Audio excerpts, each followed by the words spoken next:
Hello, everyone. Welcome back to the Erasmus Expeditions. We are here with an ongoing D&D 5e campaign titled Evermore le Masquerade.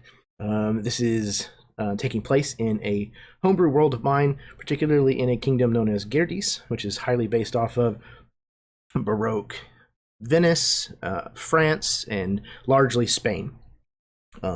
Tonight's episode, session 11, is titled Guests for Dinner. I'm really excited to get back to this game. We had a couple people that were not able to be in last month's session, so we've got a little bit of catching up to do with their characters, and then we're going to see where things kind of go next. But so far, this has just been an incredible campaign so far. All of you have brought such wonderful characters to the table, and Gerdes is a place that I have long wanted the chance to explore through a game, so I'm really pleased to finally be having the chance to do so.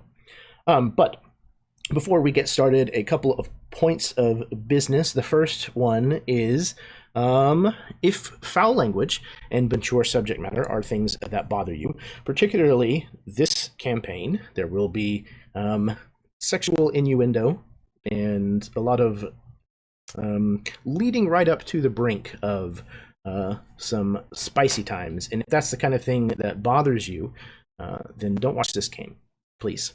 But I think, what else? I think that's all that I have business-wise, but I do want to throw things over to my players so that they can have the chance to introduce themselves, tell you where you may be able to find them on the internet, what they have going on, etc., and then we're going to get this thing started here. So we're going to start with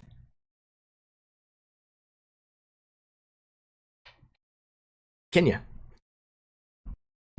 Always. Damn. I had a 50-50 shot that it was going to be Karen. Hey, everybody. It's good times. Excited to be back. Couldn't be here last session, but I was absolutely completely snooping on what the rest of the squad was doing, so it was good times. I am... You can find me here, and you can also find me on my channel on Sundays, where I run my game. It's pushing 3 years now it's been going on. So yeah, super excited. Crazy group of people who, I don't know, good times. Anyways, and I funny Jeremy. Jeremy distracted me in chat, sorry guys.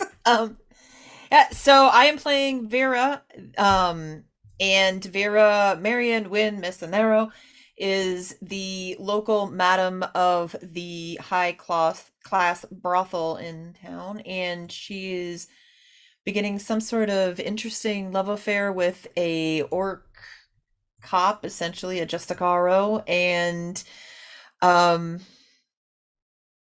started out as a way to seduce some information out of her, and it might be backfiring a little bit on poor Vera, but we'll see what happens there. Yeah, I'm super excited to see what happens tonight. We got interesting things happening in Sylvie's dress shop. It's gonna be a good time. So I'm gonna do that thing we started doing where I say, hey, Matt, take it away. All right. Hey, everyone. I'm Matt. I run a YouTube channel called A Fistful of Dice. I occasionally do stuff over there, but mostly I don't. And tonight, as always, I'm playing Loxley LaCroix, a half-orc with a mysterious past and a chip on his shoulder. And yeah, last time was wild. We got Austin killed and then resurrected as a were-rat. There's wild things happening in this campaign. I can't wait to see where we go next. So thanks for watching, everyone. I'm going to pass it off to the were-rat himself, Austin. Oh, hello. I am Austin. I will be playing Guillaume. I don't have anything to plug as always. Yeah, I'm not even gonna try to think of something. It would just be stupid and inane anyway. So I'm gonna be playing Guillaume, who is the lovable rascal of the group and who is now harboring a dark little secret that he's going to have to deal with, and he is dreading Vera finding out. So definitely going to need to like have a moment to like have a conversation with my compatriots before we reconvene with everybody else. Like, probably already told them, do not freaking tell Vera. Do not tell. Just anyway. I'm really excited to get into this, and I'm just gonna bounce it to Karen since we're doing it this way. I love this. This round robin thing's crazy. Hey everyone, I'm Karen, also known as Myth and Gears. Don't really have anything to plug right now except, watch this channel. It's amazing. Tonight I get to play Cameron-Diego Ruiz y Gonzala, who is, well, I'm not sure what he is anymore. He's got very many secrets and is trying to keep all of them hidden.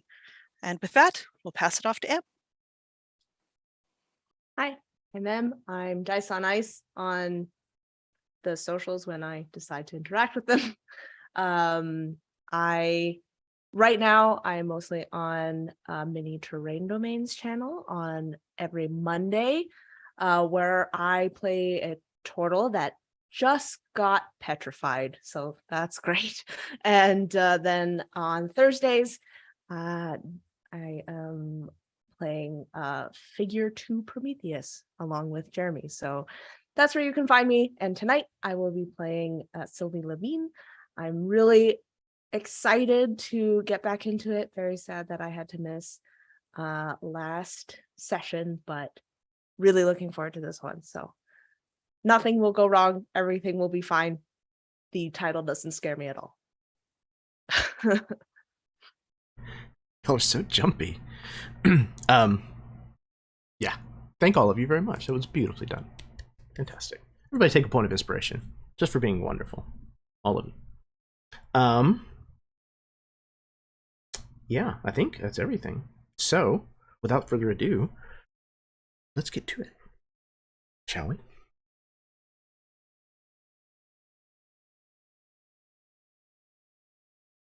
A man once said, "You can discover more about a person in an hour of play than in a year of conversation." People reveal more about their true selves when there are stakes involved. And that could not be truer than when the games of Gerdessi politics are the contests in question. The difficulty is to know whether or not you are even considered to be a player in the games being played by those around you. We find ourselves back at La Savoie Fair Boutique, Sylvie's shop just beside the Fountain of Rainbows.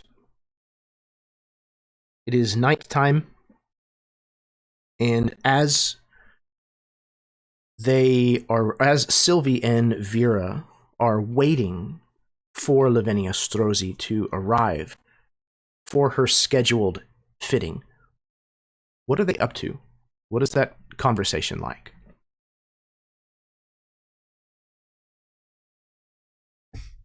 Well, did you finish your hemming last night? Yes, it is all finished. I am ready to give it back to her. You can see that Sylvie keeps glancing down at the shoes that she had acquired from. She keeps glancing at them every so often, but as well glancing at the door. So Vera, you can pick up very quickly that Sylvie is quite distracted. And how was your evening? She like puts a hand and she's just like, I do not need the gritty details. Just if you had fun. Well, It wasn't gritty, that's for sure. But it was quite enjoyable. Ella is she's surprising. She's very surprising. Oh, you can see at this, Sylvie puts all her attention to you now. Interesting. Yeah, she's very. Vera's kind of getting flustered, like this is a weird conversation for her to have. Like talking about like emotional things and stuff, and she just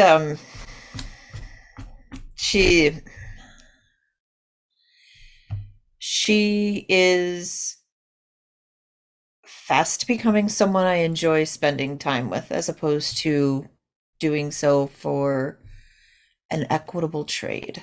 Let me put it that way. Ah, interesting. Enjoying spending time with. You basically have just proclaimed your love. So listen, we need to you need to take a step or two back here. She is easy to talk to and not demanding. And Oh, what can I say? I am a hopeless romantic. As she like takes a piece of cloth and she like holds it up to you like as kind of like a veil, and like she starts laughing as soon as you like make that reaction. She does too. She like tries to grab it off and push you away. Stop it. Stop it. I'm going to well, Madrival is coming up soon, so who knows? Maybe you'll find your love there. She pauses at that, looking closer at the fabric. Perhaps. I think Vera would probably raise an eyebrow. So that's an interesting pause. Let's unpack this, dear. I mean, turnabout is fair play. Oh no. We were talking about you and your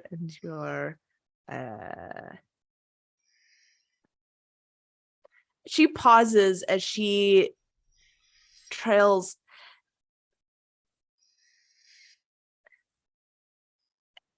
I have to admit, I am a little bit nervous for tonight.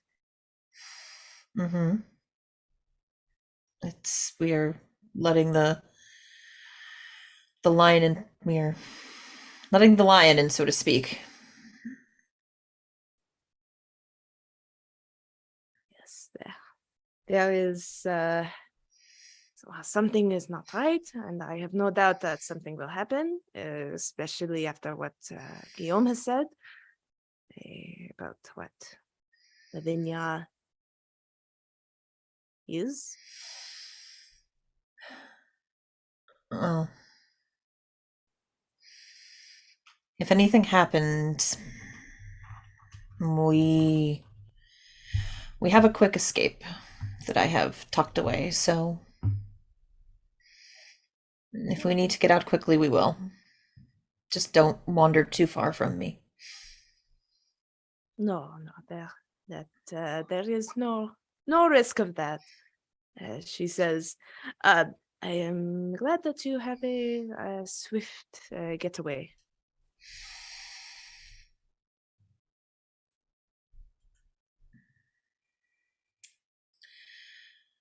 Do we know when she's going to arrive? Well, I think she is already late, but who knows? Maybe she perceives time differently now, too.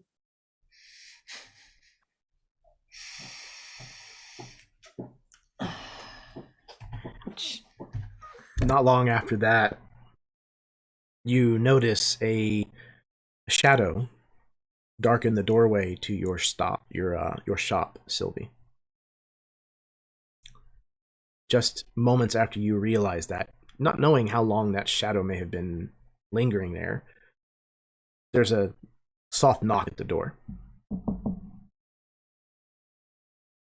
Sylvie takes a moment to like stand up straight, press down the sides of her dress, making sure that everything looks good. She takes the tape measure and puts it around her neck as she opens up the door. Ah, good evening. Welcome, Lavinia. Please, come in. It's quite chilly out there, no? Oh, I had not noticed. She kind of glides in through the door. Thank you so much for being so inviting.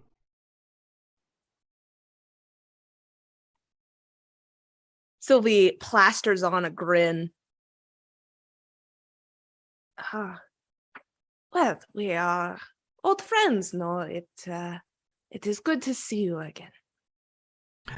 And you as well. And she once again kind of embraces you and does that, that very European, kiss to each cheek. But again, just like whenever the dress show happened, she lingers like near your neck for an uncomfortable period of time.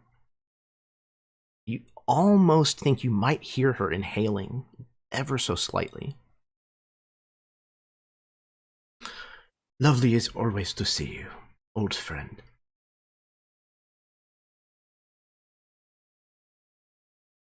You must remember Vera. She will be helping me and be my assistant for with the fitting for tonight. Oh, of course. You were at Sylvie's show, were you not? I was, yes. It's good to see you again. You as well. Both of you look absolutely ravishing. Well, there is no time like the present, and I must admit I'm a little bit sad that I cannot work in the beautiful light that my shop oftentimes brings, but I will make do for a friend. She says it's like every single like candle is lit, everything to try and make this room as bright as possible. As she takes out her she takes off the measure and guides Lavinia to that floating platform. Okay. Both Sylvie and Vera, if you would please, roll perception checks for me.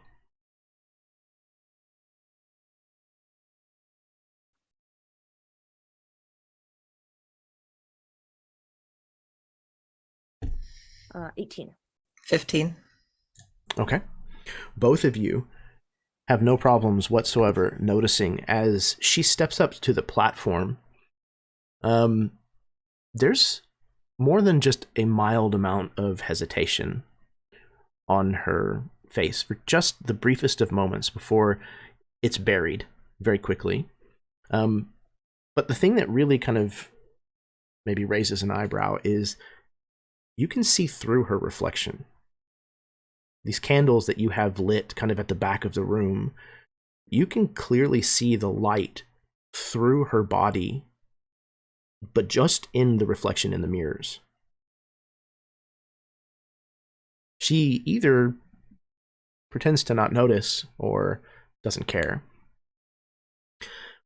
Well, you see, Mondival is just around the corner, and I need fabulous dresses, so that is why I have come to you, of course, Sylvie. Oh, but of course, I am glad to see that your taste is, well, as perfect as always. As Sylvie begins to take Lavinia's measurements, did you have a theme in mind? Maybe you have a suitor that is going out that you would like to match? Yes, I think I would like to have one outfit that is black and red. Perhaps something themed around the essence of life. Blood, if you will. I was thinking perhaps droplets or some form of lacquer, perhaps, so that the red parts could be glistening, catching all of the lights, like the stars in the sky. Another, I think, perhaps, I would like to have the colors of the Justicaros, red, all red.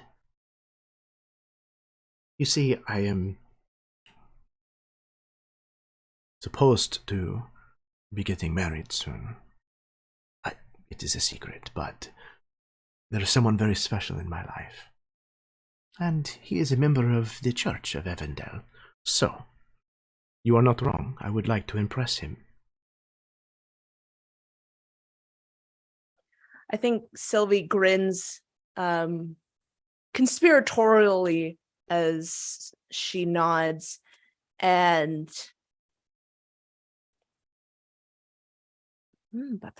but of course these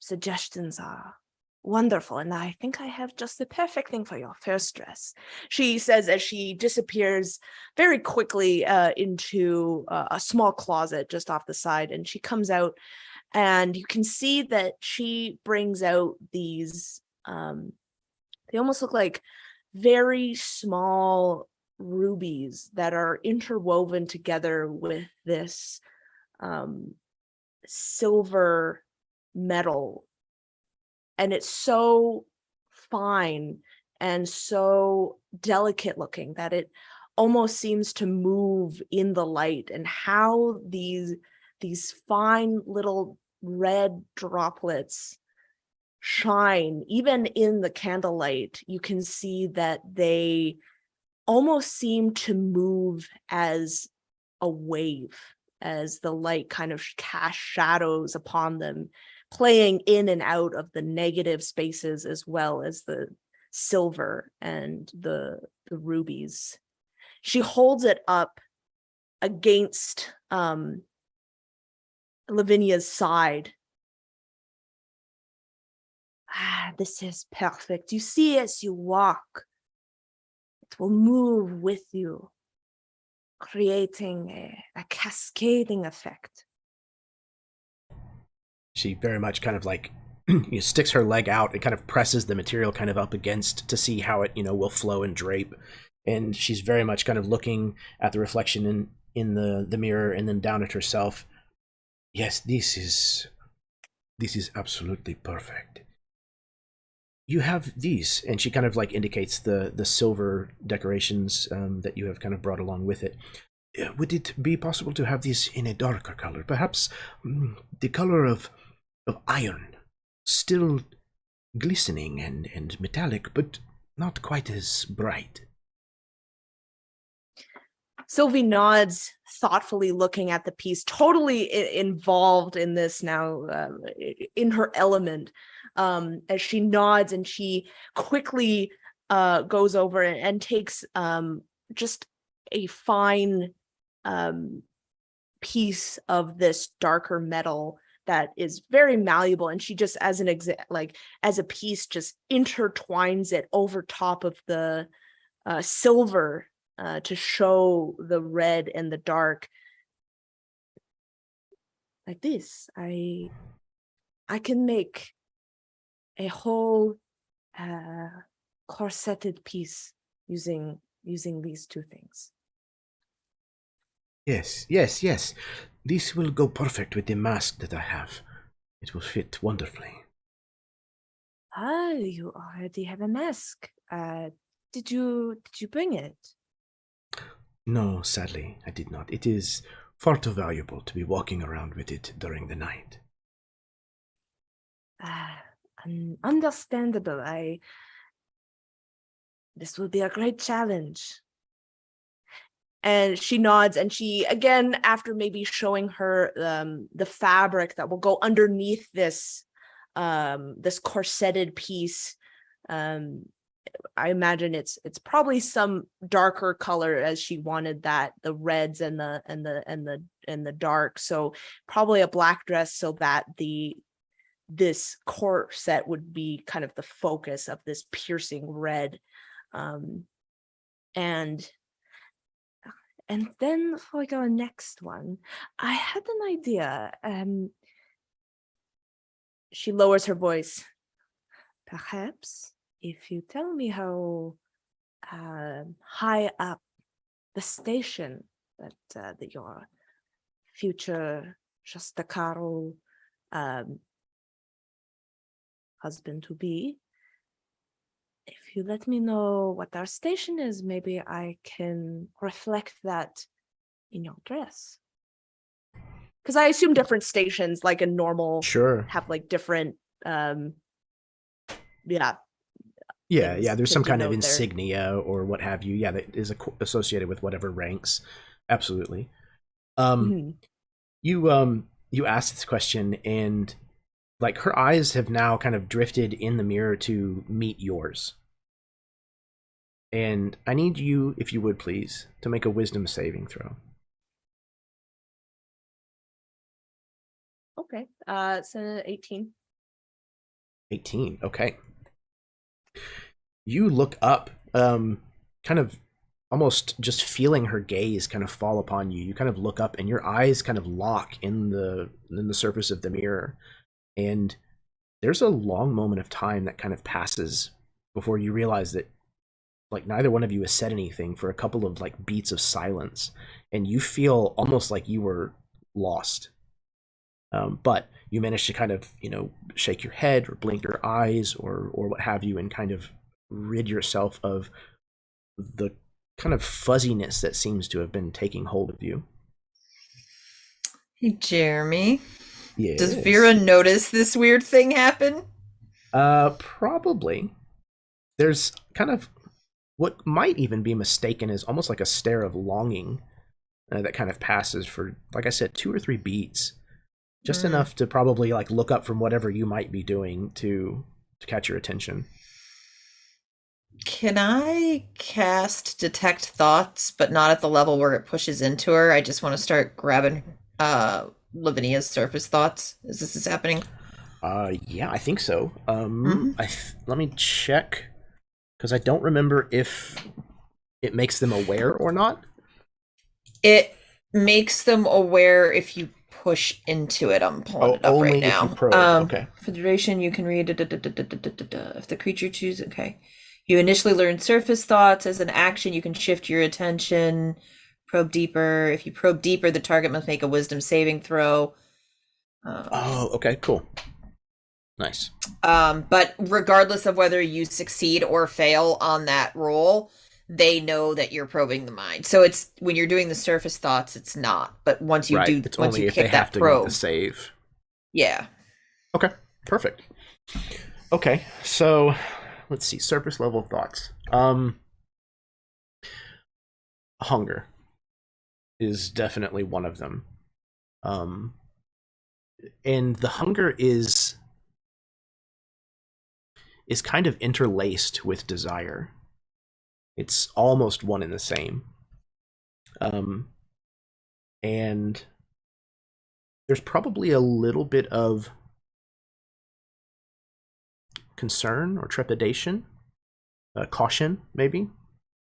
But a lot of that is also kind of undercurrented with arrogance, confidence. So I think that's probably about what you would feel, what you would get the feeling of, the thoughts of in her mind. Okay. So it lasts for a minute. So I'm just gonna kind of sit there and so if anything different pops up, if you would let me know, I'd appreciate it. Sure. Okay. So those 2 or 3 beats kind of pass, Sylvie, where you've kind of shaken your head or blinked your eyes or what have you, and the moment's kind of broken, and she smiles. Forgive me, I was miles away. Yes, the highest that you can afford.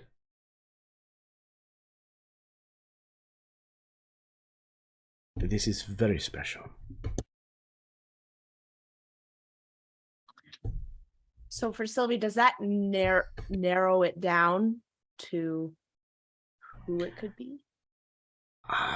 There's, a number of names that might kind of jump to your mind. What is his name? I think, Capitan. Go ahead. Oh, I was going to say, once you're done answering her, I was going to have Vera kind of lean in and be like, come on, Lavinia. We're just picking out some dresses here. You can tell us. We won't tell anyone. And try to see if she can get her to actually say the name. Or at least say the direct position.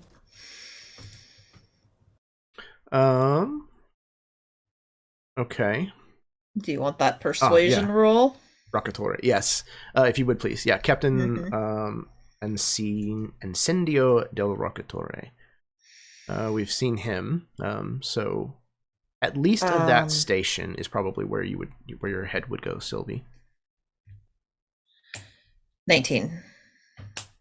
19. Okay, hang on.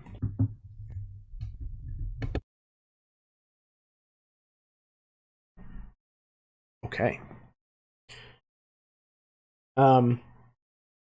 You kind of level your question at Lavinia, and she smiles. And when she smiles, you can see again her canine is without a doubt pronounced.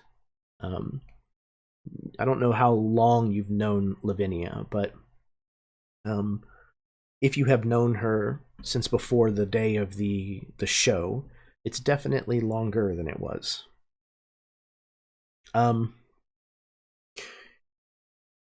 You also need to make a wisdom saving throw.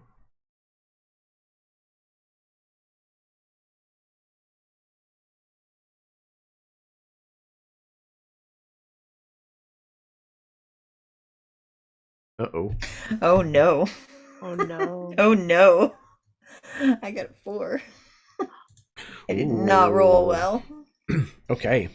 So you kind of like lean in and kind of whisper this question, and she turns around and kind of fixes you with this coy smile. And you find yourself kind of drawn into that elongated tooth. And you start to realize that she's alarmingly beautiful, especially something about the candlelight in this room and her very, very pale skin. You realize there's not a single blemish anywhere, and she is just very, very striking. And the same kind of thing happens. You don't realize it, but like time is starting to kind of like slip away from you. Sylvie, you notice this. Again, this kind of goes on for 5-6 beats of time, where Vera, who usually is very glib, has kind of fallen silent and is just staring at Lavinia.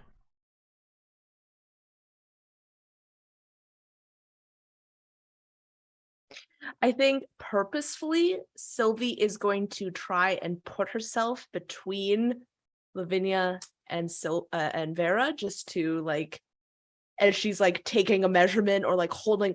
I think actually she like holds up a crimson red piece of fabric up in front of Lavinia. You see her. Oh. This is my most delicate fabric. What do you think? Don't you just love how there are tiny little threads of different colors of red? I don't know if you can see it. As she like holds it. Absolutely exquisite. She kind of like turns. She said, the color reminds me. Vera, would you be a dear? Some wine would be wonderful right now. Would you go down this street? There's a little bistro that has bottles for sale. Here.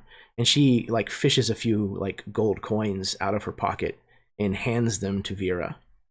Why don't you go buy a bottle? You know what? Why not two?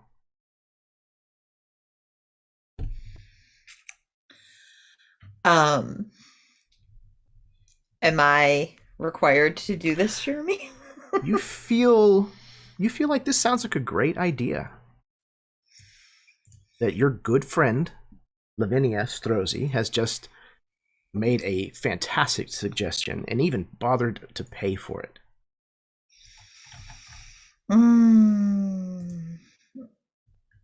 Vera's, yeah, she's gonna take the coins and,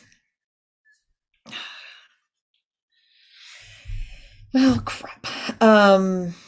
Yeah, she's gonna take the coins and head off to do it. I mean, unless I can, roll to resist it or something, but Not just yet. I'm not sure what you hit me with, so yeah, she's gonna wander off, she's gonna take it, and she's gonna say, yeah, of course, absolutely. I can't believe I didn't even consider bringing any for you in the first place. That's so uncouth. Anyways, and she'll just wander out the door. Very forgivable. Don't be so hard on yourself. She says as she strokes this sash of fabric that you're holding, Sylvie, and she kind of strokes the edge of the fabric kind of right down onto your hand. Are you doing or saying anything as Vera makes her exit? Yeah, Sylvie's giving Vera the most dagger-filled eyes right now, but not wanting to let Lavinia know or suspect anything. She does let Vera go. Okay. The door kind of shuts behind Vera, and you hear the sound of her footfalls on the street outside kind of fade. And you look up, and Lavinia she's got that crooked smile again that she's flashing at you, that very disarming smirk, if you will. We've been friends for so long that it's almost like we understand one another better than anyone else. Wouldn't you agree? Sylvie tries to match the look that Lavinia is giving her to, and I think makes an effort to relax her shoulders, as she, yes, good friends are very hard to come by nowadays, I would say. As she looks away and is busying herself with draping this fabric over Lavinia. There's something that I would like to do, that Sylvie wants to do. Sure. If she has some time, Sylvie wants to slowly start taking this fabric and walking around Lavinia. And she wants to do it in such a way that it looks like she might be measuring something, but she wants to make sure that there's a lot of fabric there in case she needs to make a run for it. Okay. Do this for me. Roll either a sleight of hand or a stealth check. Okay. Roll a sleight of hand. Oh, wow. That's a 19. These guys are rolling very well today. Okay. So you begin kind of doing this, and you're able to mask your movements so that they don't appear like you're kind of just working in one direction, around her. A couple of times you kind of look in the mirror, and she's watching you as you move around. And again, this is not the admiration of watching a craftsman at work. This is like the glare of a predatory bird. She is 100% choosing her moment, without a doubt. But yeah, because of this focus, she does not seem to notice that you have bound her up not comically so. There's not, 7 or 8 passes around her or something, but No. she's definitely, if she goes to move quickly, this should catch her up. Yeah, that's all Sylvie wants, is just to create an obstacle. And nothing too Yeah. crazy. But Sylvie's going to take this moment. So, Lavinia, it has been so long since we have had the chance to talk. I know you said that you were very interested in catching up, and so how have you been doing?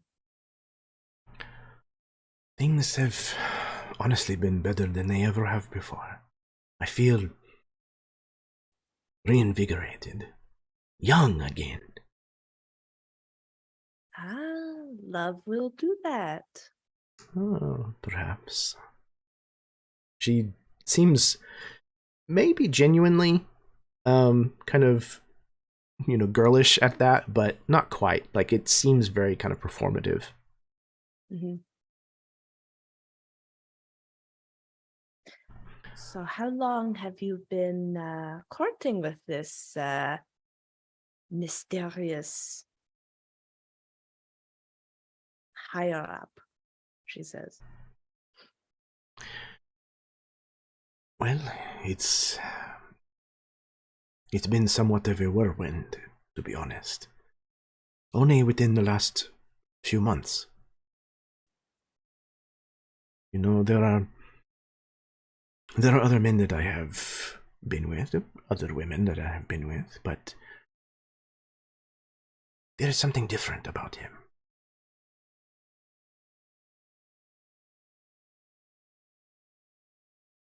Oh, she says as she takes some of just some jewelry and is placing it on Lavinia's neck and around her wrists, all the time keeping her body angled at this extra piece of fabric that's kind of draping down. Yeah, at some point when you kind of like place a necklace around her like kind of the baseline neck, and you go to like pull back, she reaches up and kind of again touches your hand kind of at like her clavicle, and she kind of rolls your hand kind of palm up, where we as an audience get a nice tight close up of like the veins in your wrist, kind of like throbbing by the candlelight. And she kind of gets this look on her face, like that desirous look, that hungry look. And just at that moment, her head snaps up, and you can see there's panic. It almost seems to kind of overtake her. Oh, I forgive me, I must go. And she very quickly like turns to kind of start moving, and she's bound up in this fabric. So she's gonna have to see if she can navigate this. At disadvantage. Okay. She stumbles and nearly falls flat on her face off of the platform. But at the last moment, you recognize that her limbs move in an unnatural way. Like knees bending the wrong direction kind of thing. And she catches herself. Oh, forgive me. She very quickly kind of like starts to untangle herself from this sash. Please, we will have to reschedule for another time. Forgive me. You see that Sylvie goes and pretends to help Lavinia untangle. As she's like looking around, she's trying to look at what Lavinia was looking at when she snapped her head up. Looking around, you're kind of trying to figure out what it is that could have set her off this way. Nothing seems out of the ordinary other than Lavinia herself. You're not certain what triggered this behavior. It was very sudden. Are you sure you are all right? You look very flushed. Maybe you should sit down for a minute. Looks like something scared you. Please, no. There is simply some business that I have forgotten that I must take care of. It is very, very urgent.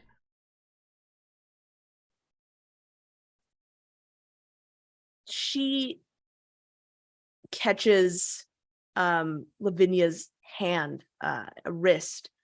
I would almost imagine kind of maybe in the same way she grabbed hers and just kind of is holding it, maybe as she helps her up. But of course, if you must attend to this, I will get started on your garments, and then we can discuss payment when you return. Yes, of course, of course. She is like beelining it to the door, and as she does so, she pushes through the doorway, and she almost knocks someone over. There's another individual standing just outside the door, and he is not as hasty in his movements, and he gets kind of caught by the door and Lavinia spilling out of the store, and he goes down. And you can see he's dressed in very fine clothing with a huge like ruffle around his neck, very large hat with an enormous plumage kind of rising up out of the side of the hat band. And he staggers backwards. Forgive me. He kind of tries to get himself up and starts kind of brushing off the backside of his pants. Yeah, you see Sylvie rushes over to hold open the door and kind of stabilize everything. Have a good night. She calls after Lavinia, who I'm sure is all the way down. She turns to this man. Can I help you? Yes, forgive me. And he kind of bows deeply at the waist, his feathers kind of like pointing in your direction as he lowers his head. I bring you a formal invitation for dinner. He kind of like adds this like flourish as an afterthought.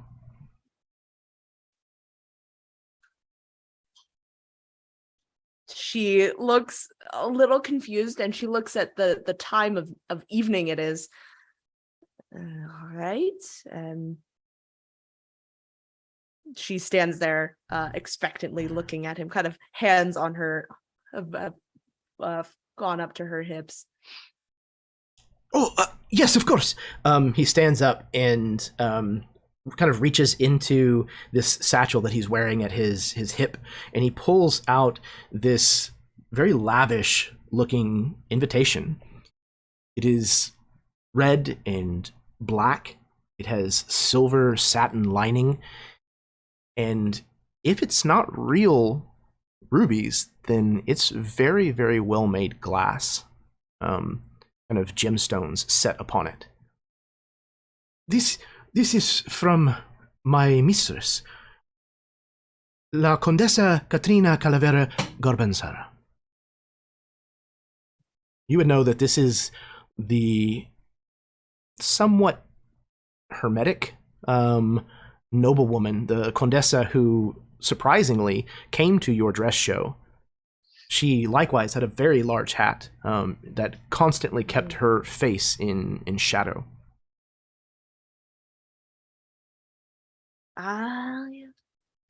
Yes, of course. You can see the excitement come into Sylvie's eyes as thank you, as she says, as she takes this invitation. Wonderful. Perhaps you will you will come to her home on the evening is in the invitation. I should go. Forgive me. And he kind of bows very deeply again. You can see Sylvie, I think at this point, and this poor man, Sylvie laughs just because of the tension from what has just happened with Lavinia to this overly comical person who, you know, is so uncomfortable and nervous. This whole situation seems suddenly very funny to Lavinia as she lets out this laugh, quickly trying to hide it behind her hand. As she nods and does a quick shallow curtsy. You will send your lady my regards and my excitement to attend. Oh, good. Kind of misinterpreting the fact that you were laughing as, you know, a part of your acceptance, and he seems overwhelmingly relieved. Yes, please. You and all of your friends, they are all welcome. She will be most pleased. And he kind of bows again. Oh, have a pleasant evening. He then kind of turns, like, ceremoniously, like, on his heels and begins to very briskly kind of walk off into the city.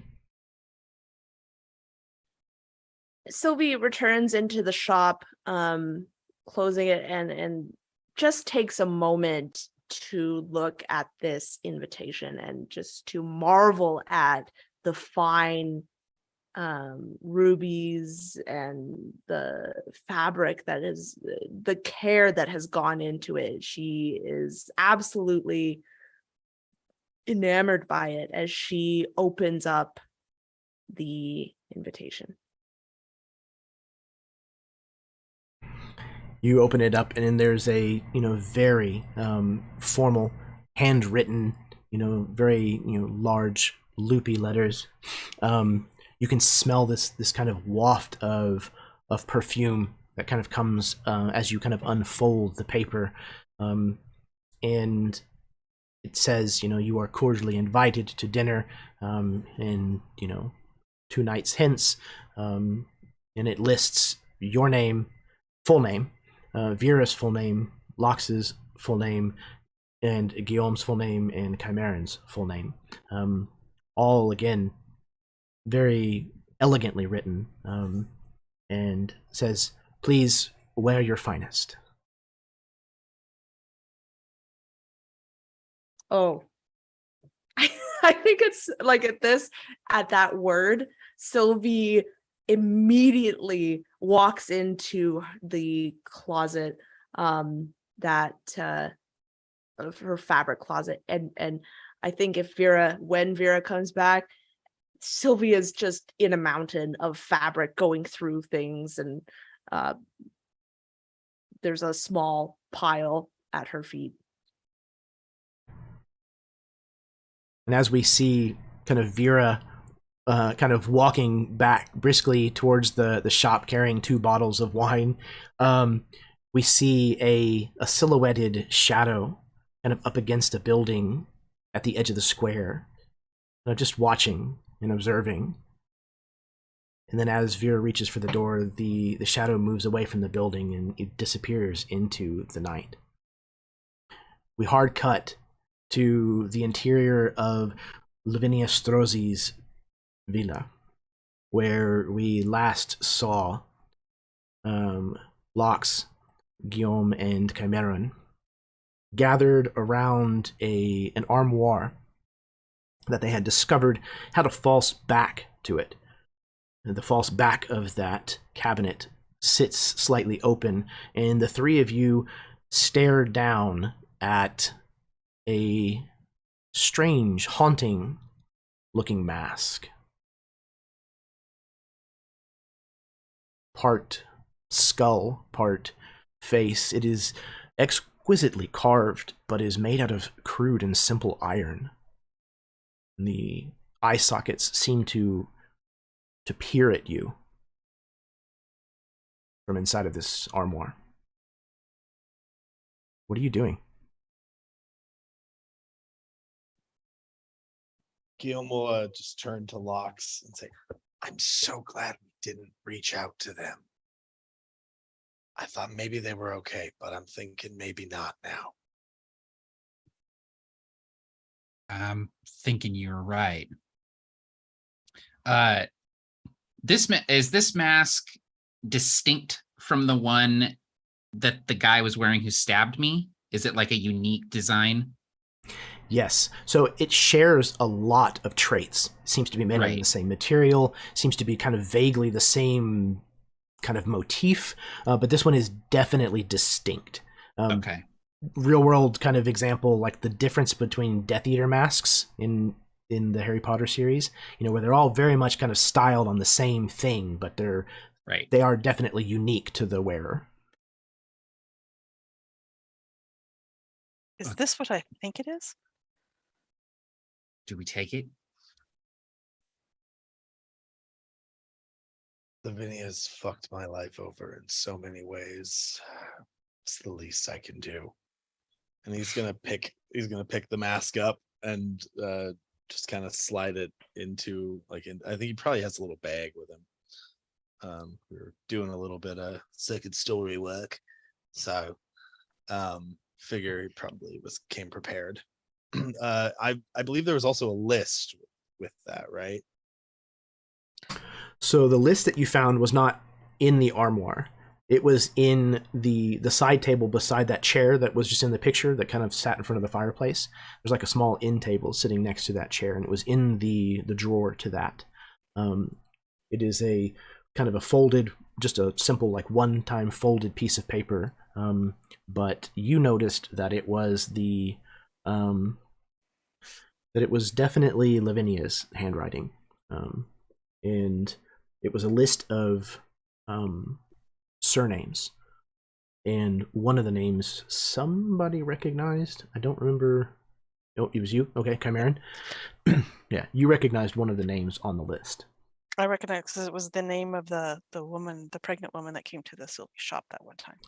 Yes, that is correct. So I think if Chimera is the one that found it, it would have disappeared down the cleavage of the cook.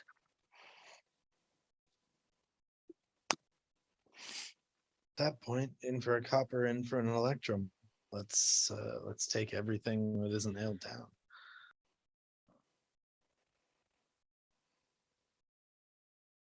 Let's try to make it look like we didn't know what we were looking for. Maybe she'll think it was a random break-in.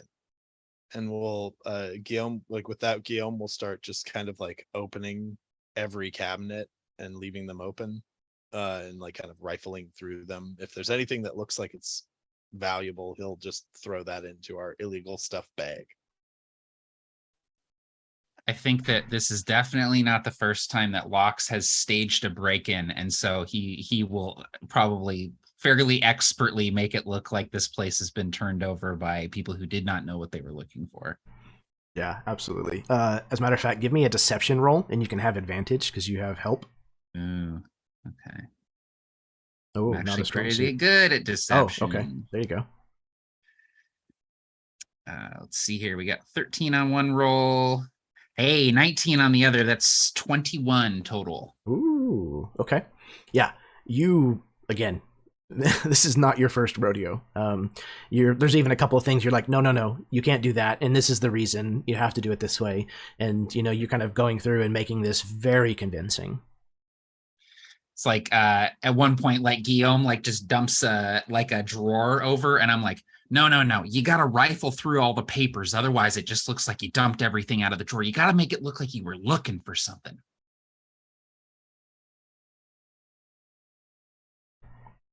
All right. So you kind of ransack and stage the room. Roll me percentile. Somebody. Doesn't matter who.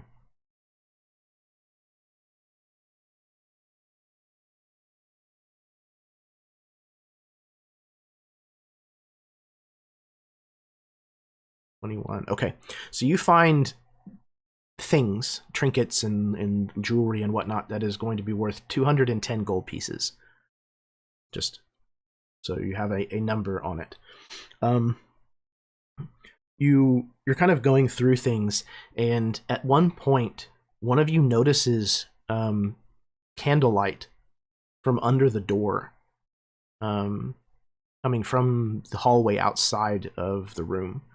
And at first, you didn't really think that you had seen anything, but if you keep kind of looking back that direction, you realize that the candlelight is getting brighter. Someone's coming.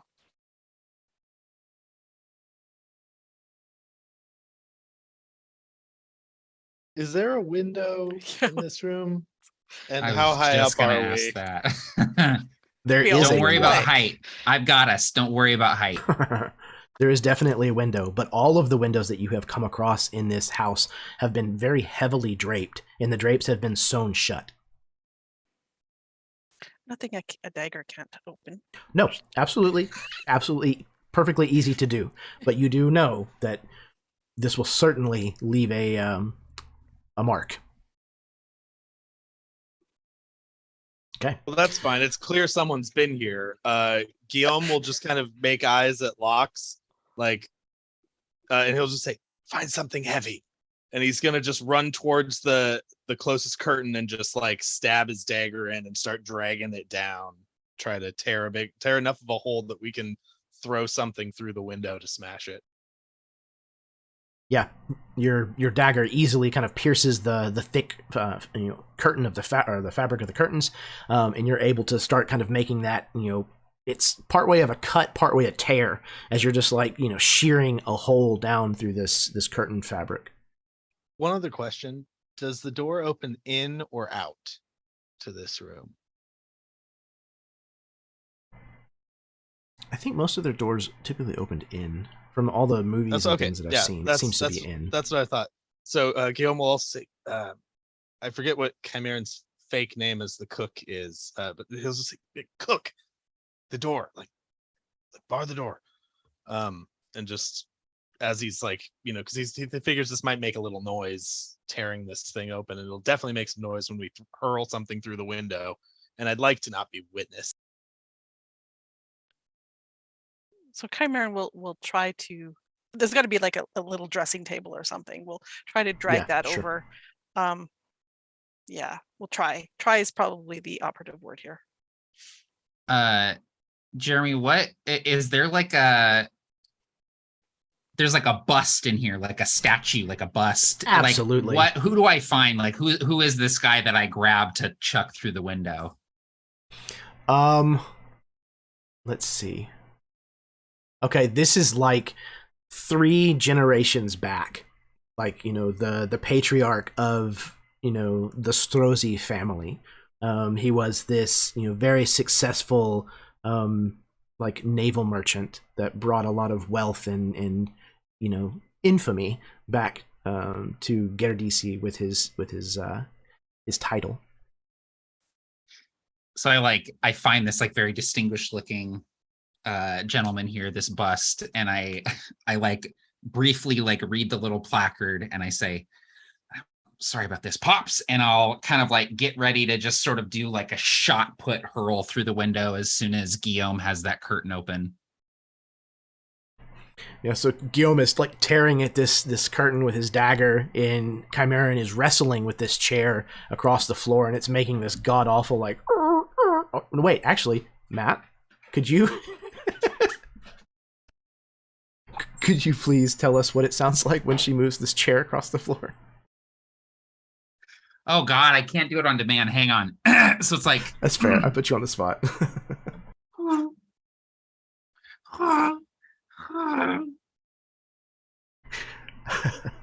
Matt Glick, fully artist for hire. There you go, folks. That's incredible. As soon as I said the chair scoots across the floor, I looked down and I saw your face, and I was like, oh, no, he has to do it. Perfect, thank you. Take a point of inspiration for being such a good sport. So yeah, Chimeran's wrestling with this chair towards the door, and Lox is kind of getting this bust kind of off of its pedestal and kind of seated on his shoulder. And just in the nick of time, as you kind of hear the door handle kind of start to be like shaken just a little bit, Chimeran. You manage to cut through Guillaume kind of down deep enough that you can kind of throw them back and tear it open by force the rest of the way. And Lox might even have to kind of tell you to move as he like takes a couple of steps forward and pitches this rather heavy carving straight through the window. It takes glass and like the the separating, supporting like woodwork that separates the panes, all of it just kind of out through onto the ground down below. From having worked your way up here that you are on the 3rd floor.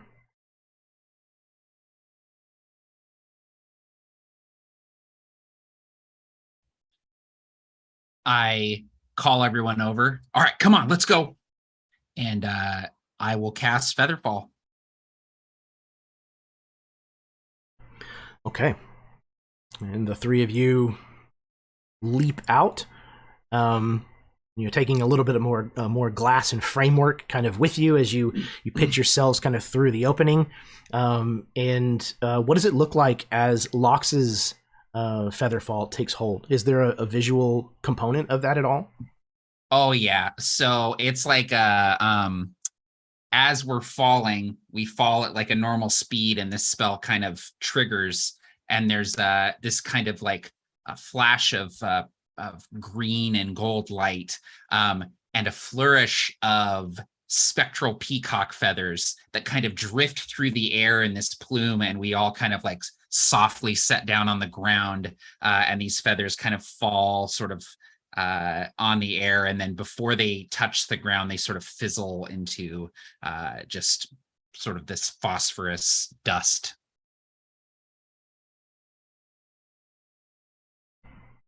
Perfect. 3 of you kind of land down onto the narrow street outside of Lavinia's villa, and you then turn and make your way off into the night. We kind of stay with the narrow street for just a few beats after you've left, and then we notice a figure from down the street kind of rounding the corner of another building and very hurriedly making her way back to her own home, as we recognize that it is Lavinia. Okay. I think it's a little early for break. Okay, Chimeran, I know at some point you were wanting to speak with Vitor. Would that be, or Vitor, would that be before the 5 of you kind of reconvene, or afterward?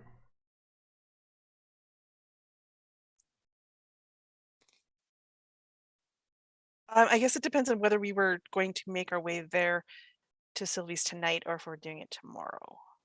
Y'all tell me. It's up to you.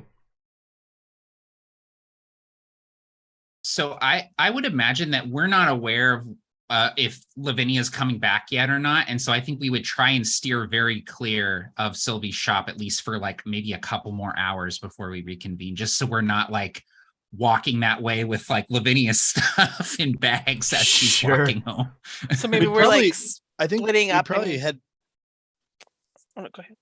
Oh, I was saying we'd probably have made a plan to reconvene again at the Castillo, because that seems to be like a safer spot for us to catch up. But whether we want to do that, like I think that Guillaume would be anxious to check in on Sylvie and even Vera after they were going to meet Lavinia, because he really doesn't trust her. So, I think he's going to go back to the Castillo and just kind of anxiously wait in disguise at the bar, drinking and flirting with the employees and other patrons until somebody returns. So I think Chimeran will disappear home for a bit to change before meeting back up with them at the Castillo. Okay. And what about Lox?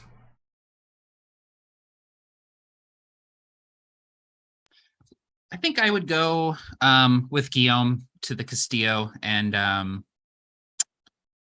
would probably just like settle in with a drink and maybe like some cards with people who are there. Just kind of like settle into something that will keep my mind occupied while we kind of wait to all reconvene. Try to win some coin off people.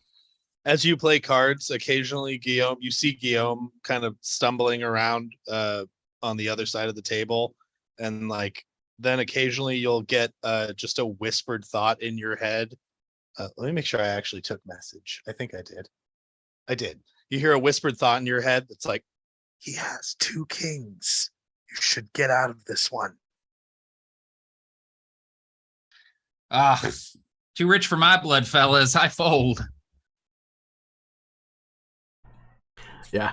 And like right now, the population is kind of starting to become flush with all of the people starting to arrive for Mardival. You know, it's only a week or so away. So there's definitely plenty of greenhorns who are visiting the brothels and are eager for games of chance.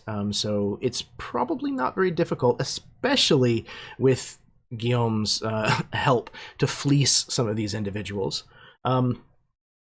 Roll me, what the hell? We'll do another percentile dice. Somebody else can roll it, or Matt can roll it again. Either way.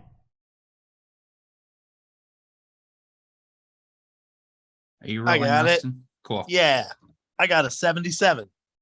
Okay, so it's very lucrative, and you're going to end up with 770 gold pieces worth of pot, essentially.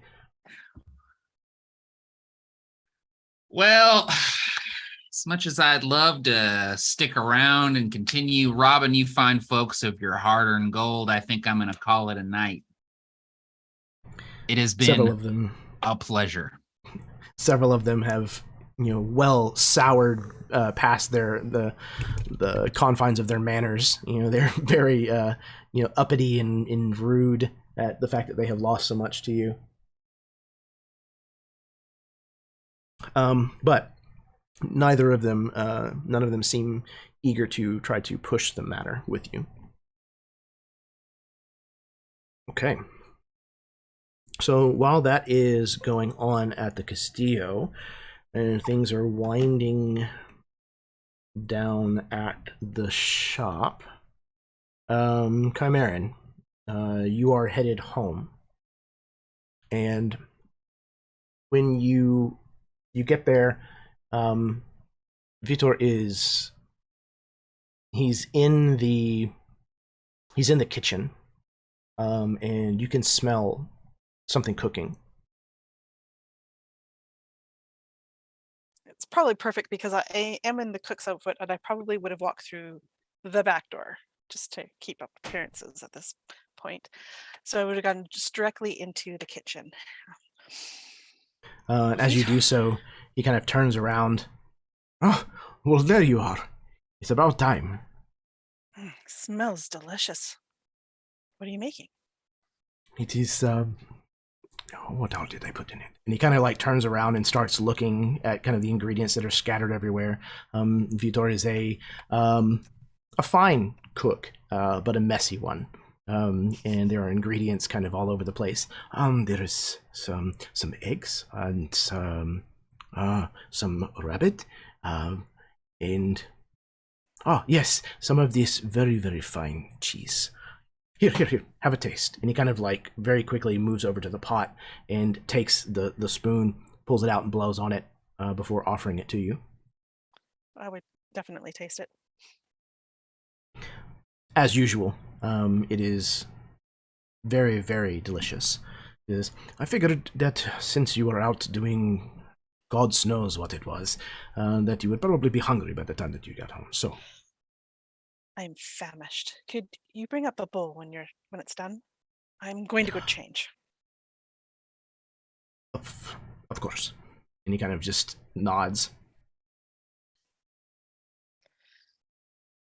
And I would then proceed to go upstairs to do just that, undress, and I think it's partially like then partially undressed. So just basically in this shift that would be underneath. And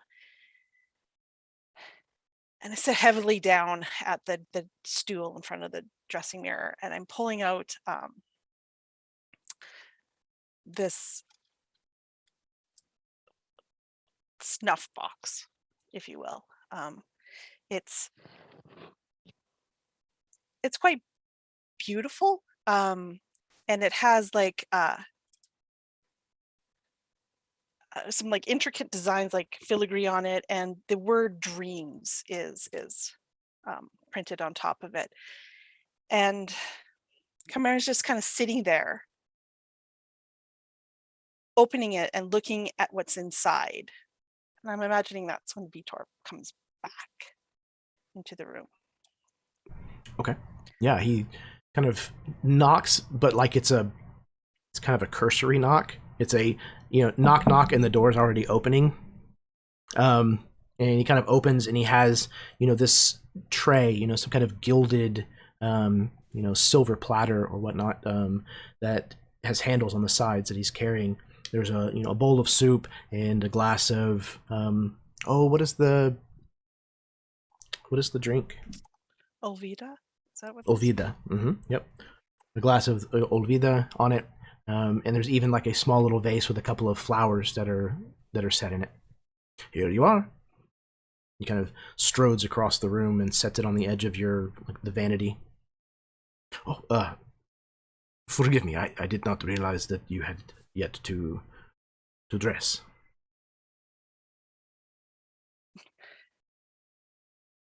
And Chimera doesn't even like kind of really move at that, except the head slowly turns up to look at Vitor, and there's the sadness in Chimera's eyes that you can see. He's still wearing the mask. Always has this mask on. But you can see the eyes, and they're sad. And he just looks at Vitor and says, "She's here in town." He kind of stops after setting down the tray. Who are we speaking of? Juanita. She's here. He kind of straightens up. So you need to be very careful you're not seen. Well, truth be told, I would love to take a few days off, perhaps. And he kind of like almost trying to tease to like ease the tension. Look, I'm certain there's some reason that she has come, and it could not possibly be you. No. Her nephew died. She's here for that, but if she sees you, she'll know, and she'll come looking for me, and we can't have that happen. Of course, I understand. But do you? This is life and death. Do you think that I don't know that? How many hundreds of miles have I followed you across Gerdessi? I know that this is dangerous, Chimeran. But Vitor, I'm sorry. I'm so worried. What if he finds us? He does not know that you are here. And even if Juanita knew, do you really think that she would tell him?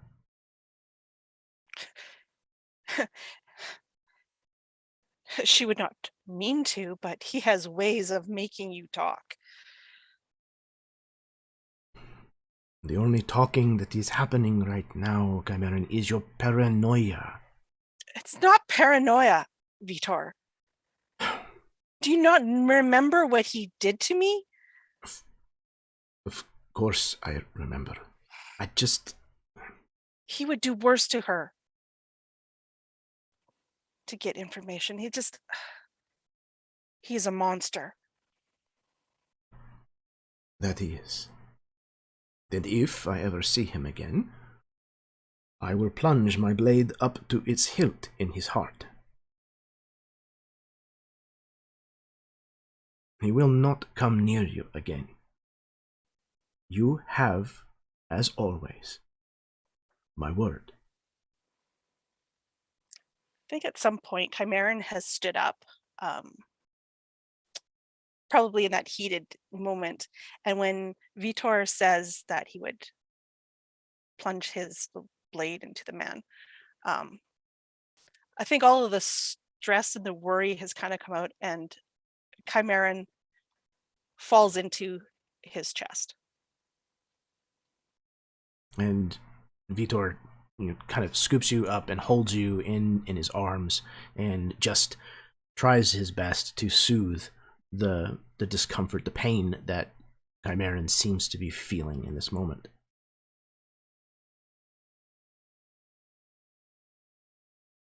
I think that is going to be where we're going to take our break. So, when we return, the five of you will be reconvening and discussing what you want to do next. Maybe exchanging information that has been discovered. I know that also it was mentioned, at least at one point, that Vera wanted to have a conversation with Ella as well, or just Takaro, possibly. But we could do that before or after the conversation between you guys, and before or after we start approaching the dinner, what have you, just whenever you're ready to do that. But before that, we're going to go ahead and take the break. So 10 minutes, go to the bathroom if you need to, refill your drink, smoke them if you got them, kiss your spouse, etc., etc. We'll be right back in 10 minutes. Sit tight.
Hello, welcome back to the second half of our episode this evening.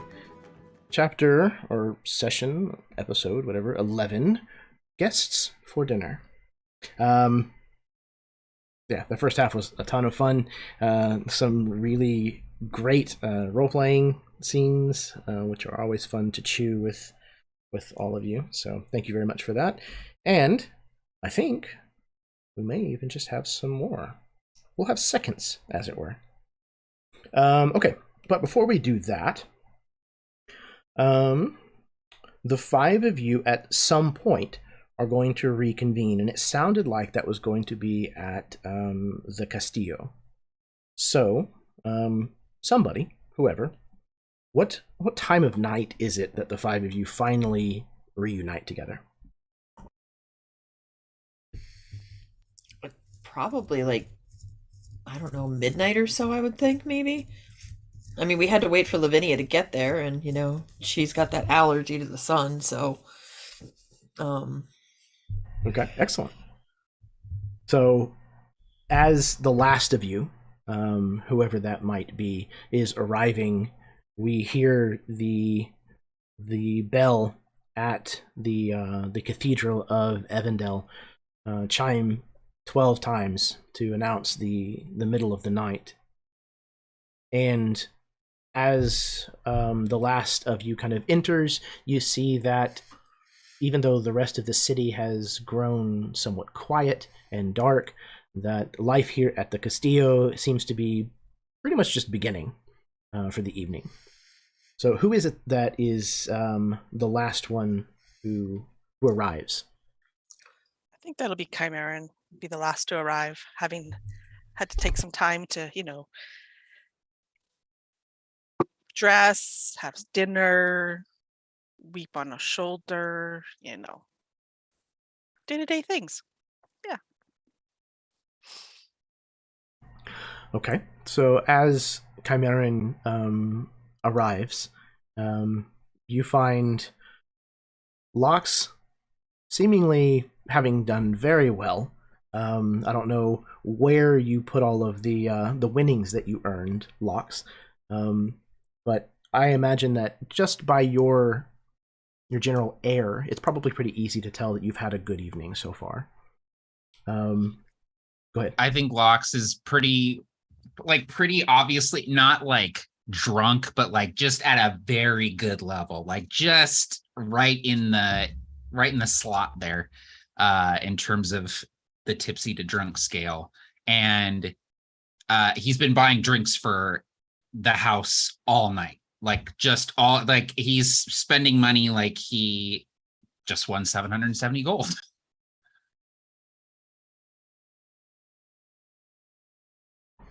Yeah, and Guillaume, are you found very far from Locks at the moment? Not particularly far. I would say about one stool over, but mostly slumped on the bar at this point, like just kind of exhausted from A, having died, B, being transformed into a were-rat, and C, trying to drink enough to keep up with a half orc that is like a good head taller than him. So you know, he's not exactly passed out, but he's sleepy and he's on the bar. he's feeling the long crawl. So yeah, it's kind of where you got your head kind of laid on the bar, and have for a little while, Guillaume, that you realize that silver goblet that you've been drinking out of for a while, it feels entirely too close to you. Like it's uncomfortably close to you. And you can taste like it seems like it's maybe leaching some of its flavor kind of into the last couple of drinks that you've had. It's kind of left a funny taste in your mouth.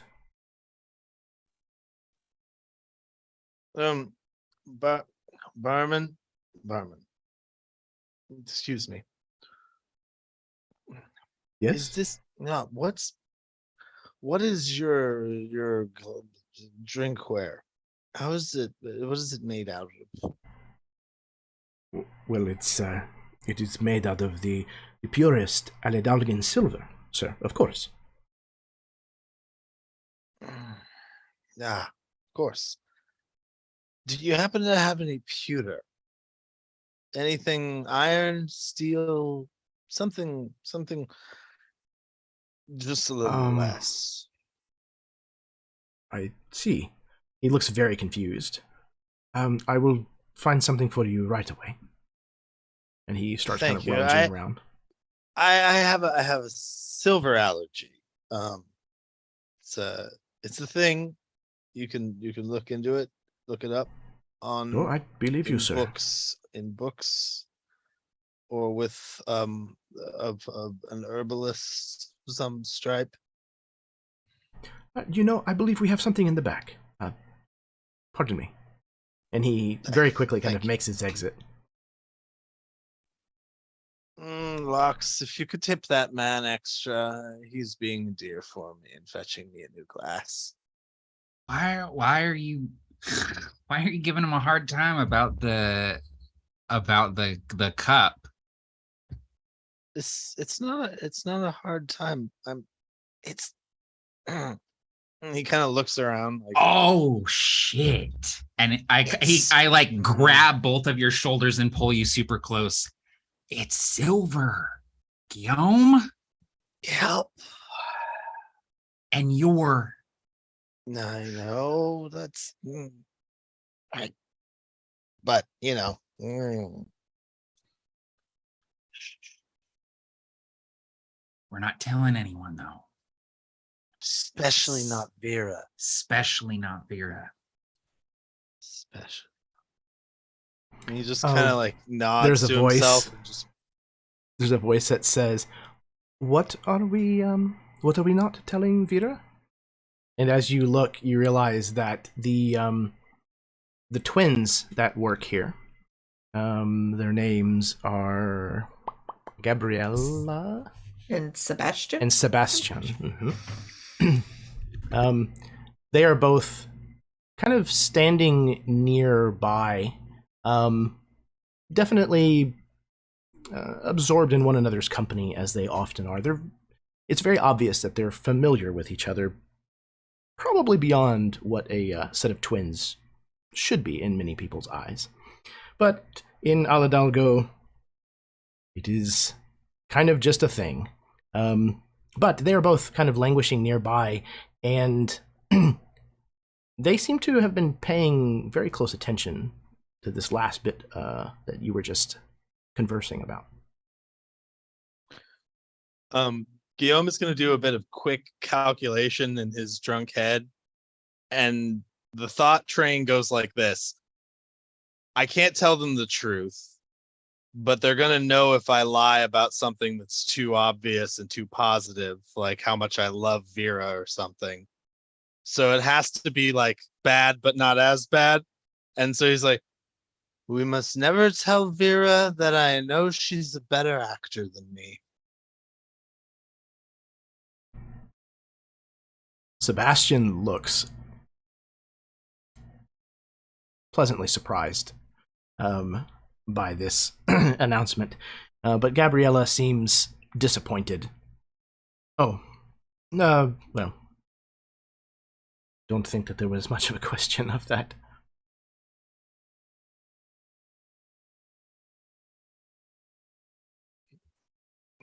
He'll just turn back to his drink. But has she written anything? I don't think so. Guillaume's writing a play. It's got 4 acts. 4.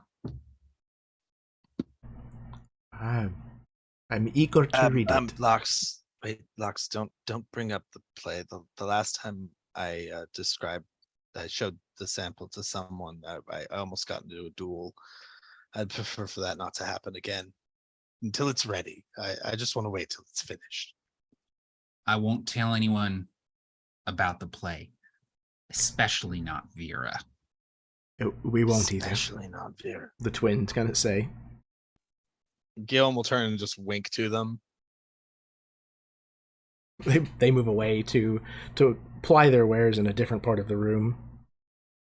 As they're Sorry, go leaving, ahead. I'll kind of like I'll nod to both of them and say, Gabriella, and then I look to Sebastian and I like kind of tip the point of my hat. Seb. He returns the nod with a smile. What is Sylvie doing? Oh, sorry. Look go up ahead. to Locks real quick and said, do you think it would be wrong to rent both of them at once? It feels like it would be wrong. Yeah, and he just turns back to his drink, shaking his head. And Locks will just say quietly into his drink, I just won't tell Vera. Little do you know that it's probably an entry on the menu here at the Castillo. There's already a specific charge associated with it. What is Sylvie up to as Chimerian is arriving? I think Sylvie had just arrived moments before Chimerian, because she has been in her little sketchbook that she carries around with her and just sketching out different shapes, dress styles. Occasionally she'll rip one out and mutter something under her breath before crumpling it up and sticking it into one of her pockets, and before she begins again. As she walks in, she sees both Locks and Guillaume. Well, it is good to see you both in one piece. Oh, you're alive. Yeah. Can't wait to hear how the fitting went. And Yeah. I hope you had more fun than we did. Well, I guess it is dependent on your definition of fun. But, and we should get the excitement out of the way first, the good news before we get into this very dour murder, whatever. She reaches into whatever, and she's going to bring out this invitation and hand it to. At first, she looks at Guillaume and just sees that he's in a state and hands the invitation to Locks. Shit, I don't claim to know anything about these sorts of things, but this is a very nice invitation, yeah? Yes, it is. We were invited for dinner, all of us. All of us? For me too? She nods and she looks to the invitation for you to open it. Right. Yeah. And I open it up and I'm like, all your friends. Well, shit. How does this person know who we are? She goes to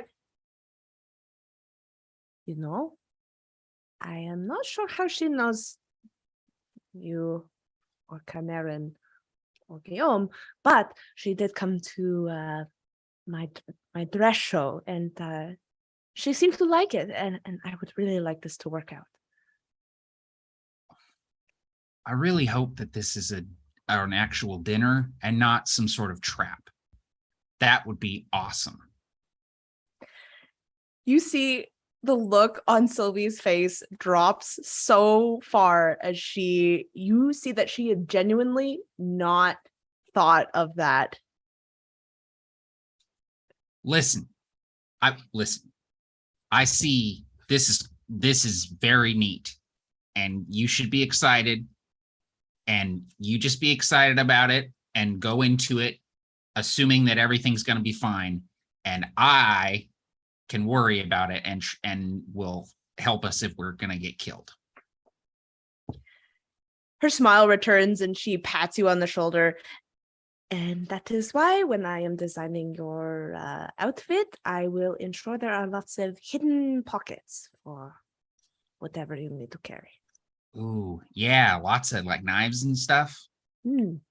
I like pockets. I would like some pockets. Do I get an outfit? Guillaume wants some pockets too. She looks to Guillaume. Is Guillaume still like wearing his ripped clothes? Or has he changed? I honestly don't know how much he has to change into. Like, he took a few outfits with him, but like many of them are very extravagant. So I think he's probably shit, I don't have mending, do I? I really gotta get that. He's probably, yeah, I guess he's still wearing these kind of,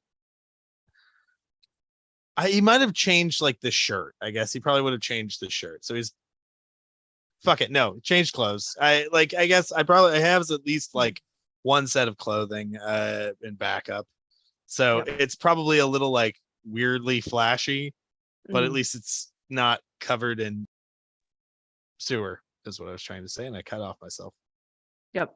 Yeah, Sylvie looks to Guillaume. Sure, I think you deserve 2 pockets. Hey, Okay, 2 pockets. That's pretty good, Guillaume. That's nice. Thank you, Sylvie. You're nice. You've always been nice. I appreciate okay? it. Is he okay? I'm okay. He's not, and we can talk about it later. It was a long day. Did something happen? Several things happened, yes. Found out We should. thing. Vera kind of steps up from where she's just been watching this, and we should talk about this over here. And she points over to another room. And it's that same room that we met in the one time. It's kind of extra padding on the walls, really thick, obviously meant for more sound absorption and stuff. And she just leads everyone into the room and immediately reaches down on the table that's in the center, and there's this big hookah up on the table, and she kind of reaches underneath it and pops a lever, and a little drawer slides out, and she pulls out this bag of like really high quality weed and like just starts sticking the hookah full of it and like getting ready to get like lighted up with everybody because it's midnight and she's stressed because some really messed up shit just happened to her. And so she starts kind of just packing this, and she looks at Guillaume for a minute and locks, and she looks at the two of you and she goes, if you don't want Vera to know something, make sure she's not standing right behind you to start and can hear you saying, don't tell Vera something. So we need to talk about that. And secondly, Guillaume, if you're going to not be Guillaume, stop using your name. I don't remember using it, but You and Locks. I mean, he's him. He's calling you Guillaume, and you're not supposed to be Guillaume. Oh, right. That's Locks. that's my bad. I'm sorry. I'm Bernardo. I can't remember what my name was, but it's something good. Yes, just don't. And if the Justicaro would have been walking through here looking for me and heard you. And she's just lighting this hookah and coals and pulling on it the whole time she's talking. He kind of like gestures to his magically disguised self. He says, There are other Guillaumes around. They may not all be as beautiful, but and he's like, it's half-assed. You can tell he's like trying to be like drunkenly confident, but he's really just drunk. She gets the hookah lit and she kind of sits down in one of these big, like, squishy reclining chairs that's in there. And she reaches over to the side of the corset that she's wearing and she just starts like popping buttons and loosening her corset and kind of kicking back. And so, what happened with you guys? Well, Lavinia, no good. We knew this, but now we know this. And he'll reach into the bag that he's just been kind of like holding with him the whole time, and he'll pull the mask out and like with a heft set it down on the table.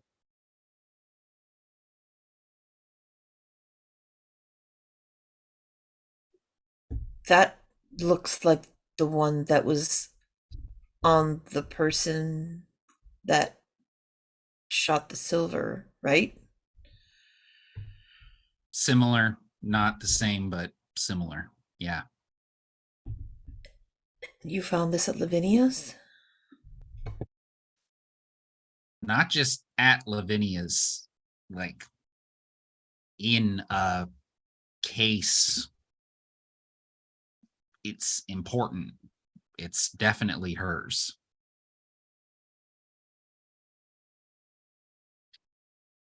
And we found this. And Chimeran would pull out from a pocket that's hidden this parchment with these names, Shadows of Mardival, on it.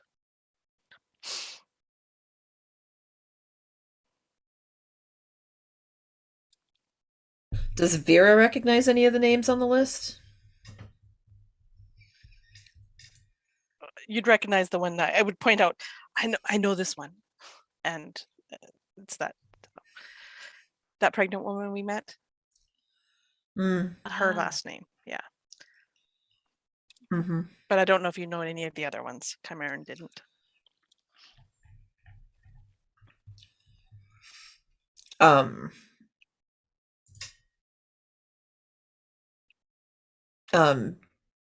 Does Vera recognize any of the other names on it, Jeremy?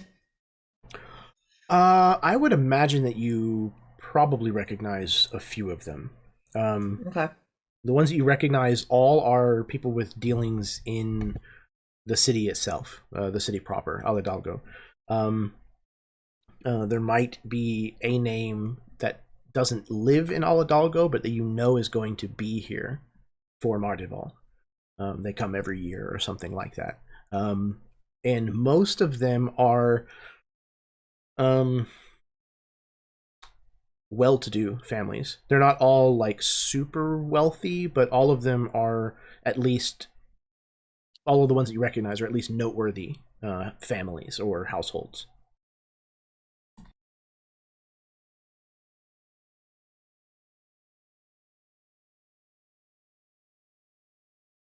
Now, I don't know if I'm making untoward assumptions here, but generally you don't keep a list of your criminal associates. You don't take notes on a criminal conspiracy.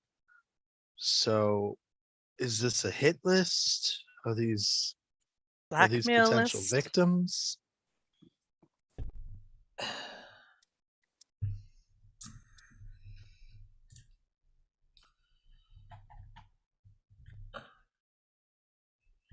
I mean, it could be a guest list for a party for all we know, but we can at least look into these people and see what kind of connection they might have.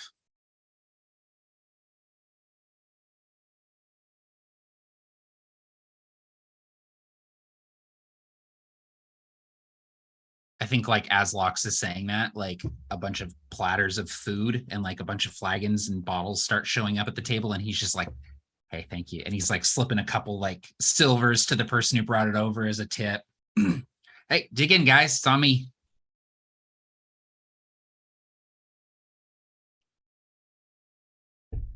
The thing is, and I can't remember the name of the woman who's pregnant. I forgot name.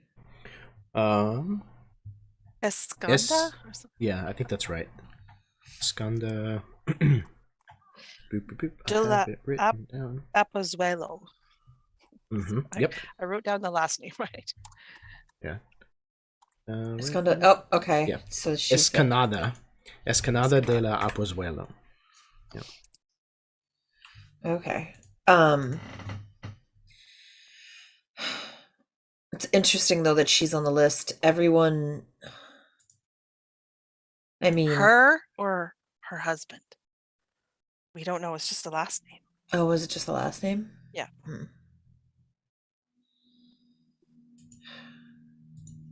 I don't know. There's.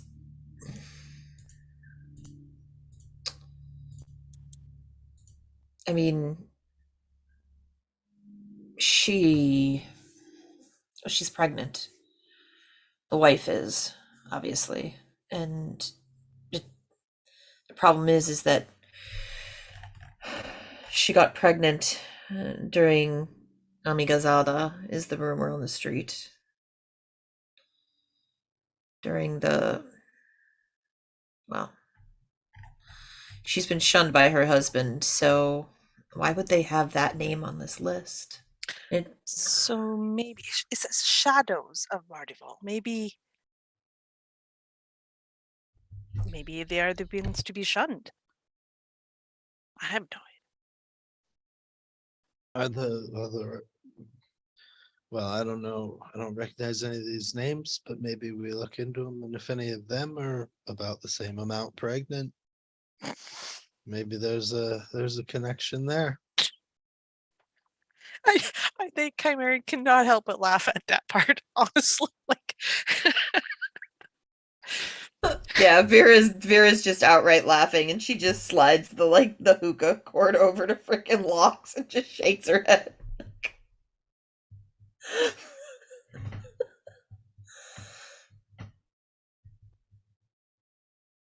Okay, I'm so just what kind are of looking around like, oh, did something funny happen?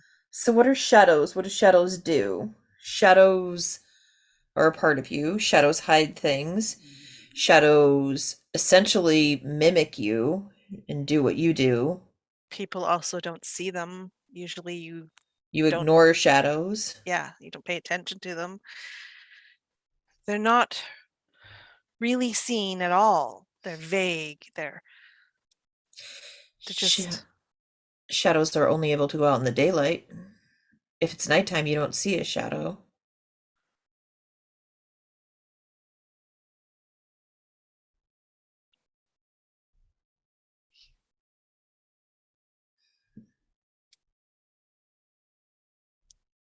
shadows are darkness. I don't know. I do think that it is worth trying to find out who these people are. And I would assume that if we do, we would find out maybe what connects them. Mhm.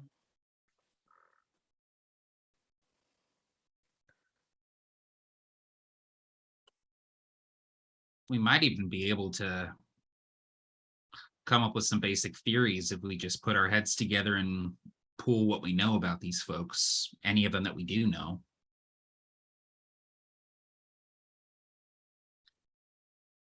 That could take a while, though. How many names are on the list? There are 9 names in total.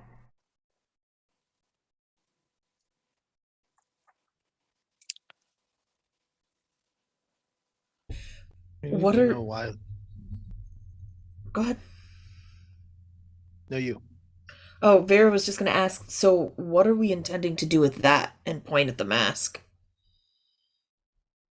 Because she's going to be very, very pissed off when she finds it missing. Sylvie, Yeah, she is. she is. Go ahead. Yes, let us talk about what happened at the shop. Sylvie turns to Vera. What was that? What was what? You know, the whole, don't worry, don't be too far away from me. I will let you go. We have an escape route, but just don't go away from me. Oh, I'm going to go get some wine. I will be back.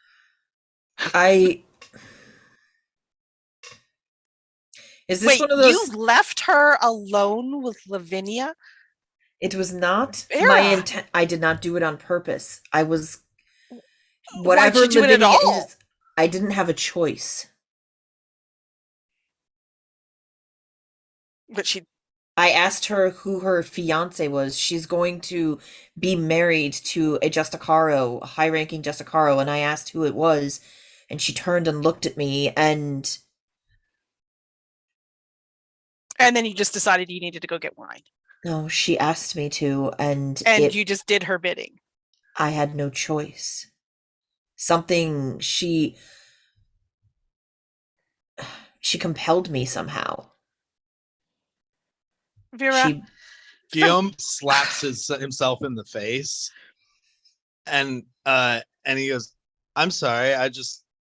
I wasn't sure I was really awake. Everyone's mad at Vera for once.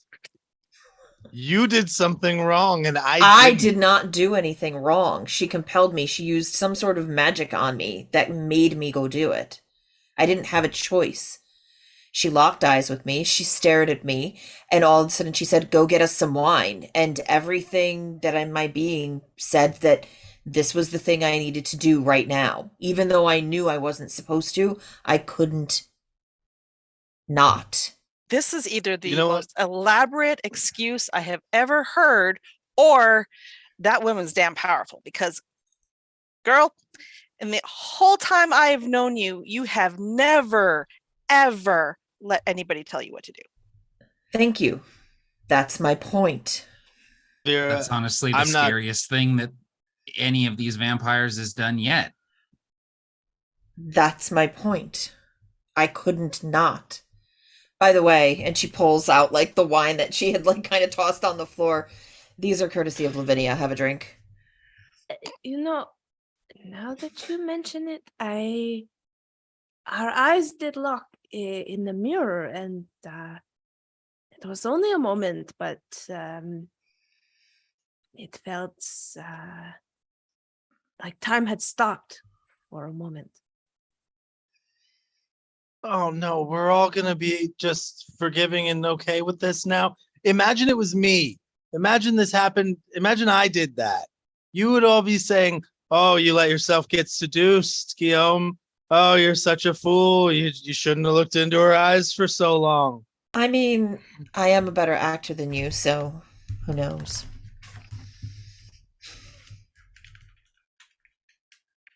Douche.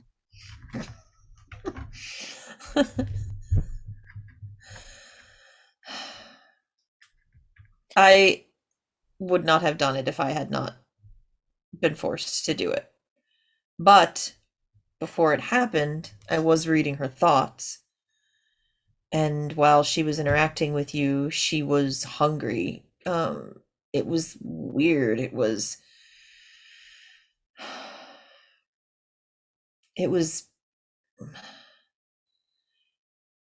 desire and hunger, but also arrogance and caution. Like I think that's why she sent me away. She was concerned that she wouldn't be able to deal with both of us. It is probably true. And I think she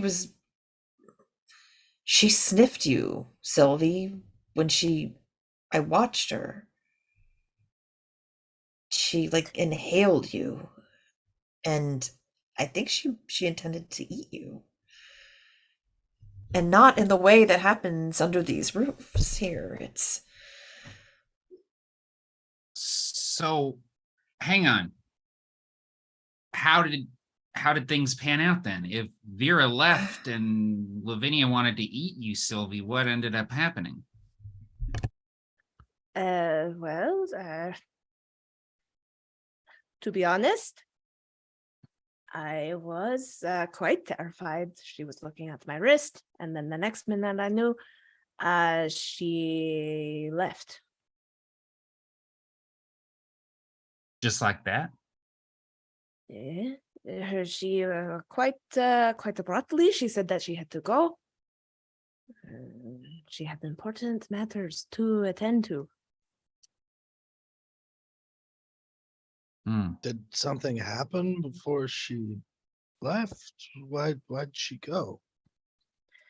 Sylvie shrugs, but she would give like around the time, if she can remember, of when, like roughly when that happened and when Yeah. Lavinia left. There's a lot of cathedrals in the city of Hidalgo. Again, very much kind of like Baroque Spain. It's almost like every other block there's a cathedral, and many of them toll the hours with their bells all through the day and night.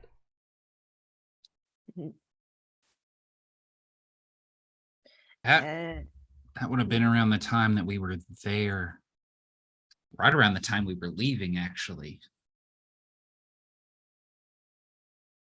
Huh. Not sure what to make of that. But also strange, she is set to marry a Justacaro. A high up, the highest. The highest. Well, she said, I asked her if I can make a dress that is similar to the ranking of this Justacaro to see who it would be. She said that to make it the highest I can afford. She wants to impress him. There's like a visible shift in Lox's demeanor, and he kind of like sinks into thinking and is quiet. She they had only been they only met about a month, and already she said that he was different, and I'm not sure if that means that her kind of different or another kind of different.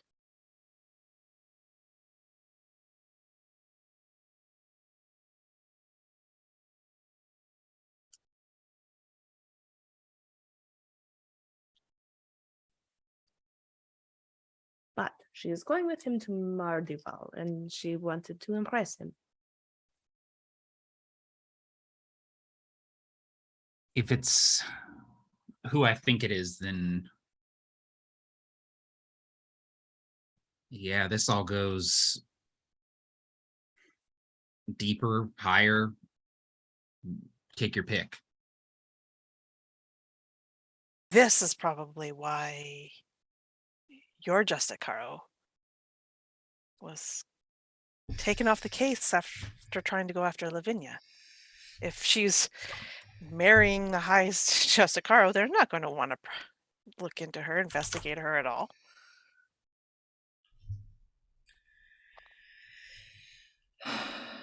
No, they're not.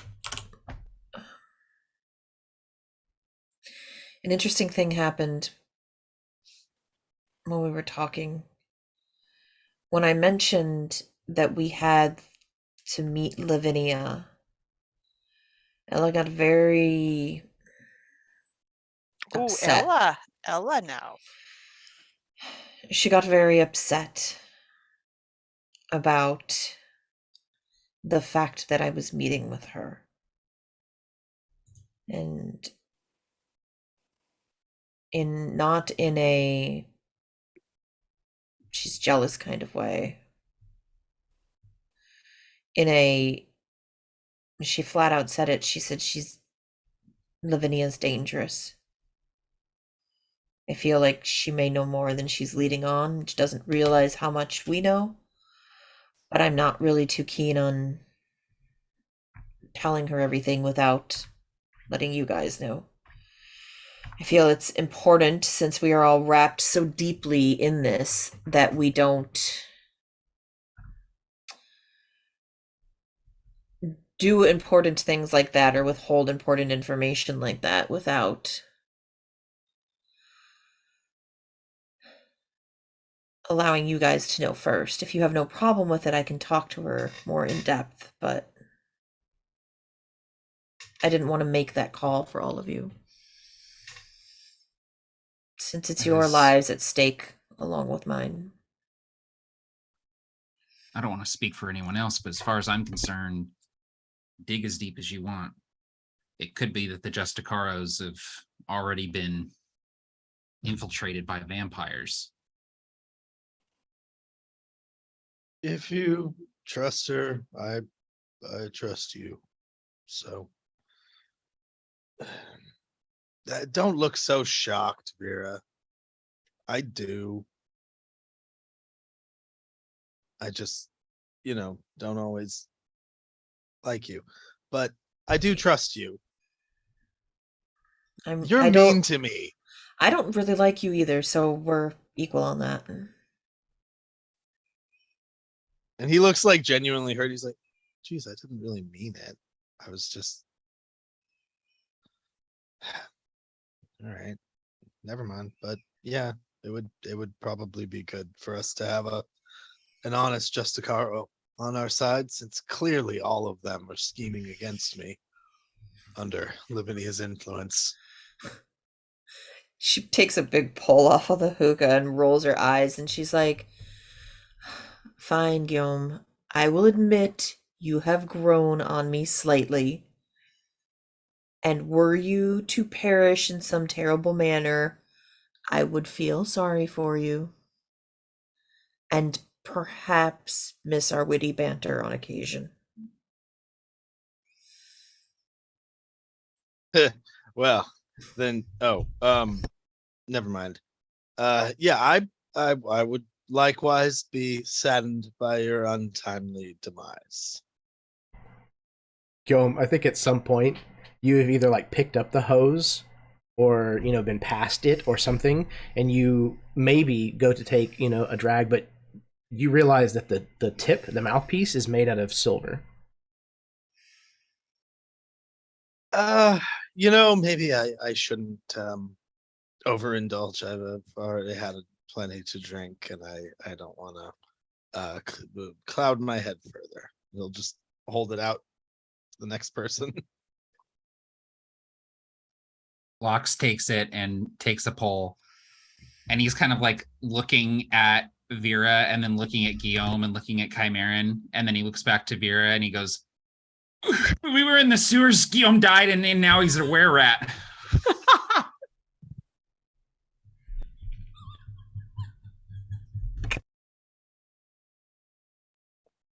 Dude, what the hell? Guillaume, I'm sorry, but Vera is entrusting us with information, and it's not right for us to not tell her and Sylvie what happened. I know you're right, but still. Oh man. Yeah, and he's just gonna he's gonna take a quick look at any silverware, like a cheese knife that came in with this. Is the cheese knife silver, or is it just plain old iron? Yeah, no. Everything's silver. Al Hidalgo is literally the place where all of the silver from the mines comes before it then gets put on ships and sent out to the rest of the kingdom. So this is Silver City. So yes. Okay. So he's gonna reach back, grab his cane, twist the top off of it like his dagger, and he's gonna hold out his arm and just slice down his arm with the dagger, and he goes, ow, ow. And then hold his arm out as it starts to slowly stitch itself back up. So that's the good part. The bad part is I'm going to turn into a rat when it's a full moon. What happened? How? Well, we were in this big cave full of rats. Well, not cave, the Undercity. There were rats everywhere. like so many rats, you guys. So many. And they were climbing over each other, and we followed them. And I said, I don't know, guys. This seems like it might not be the safest idea. And we were like, no, we got to go forward. So we went forward. And then we came to a gate. And we were like, we're going to go through the gate. We're going to get our crowbar. And we started crowbarring the gate. And then I got stabbed through the chest and died. And also got bit. And then I don't remember much. And then we were with the Saint of Rats.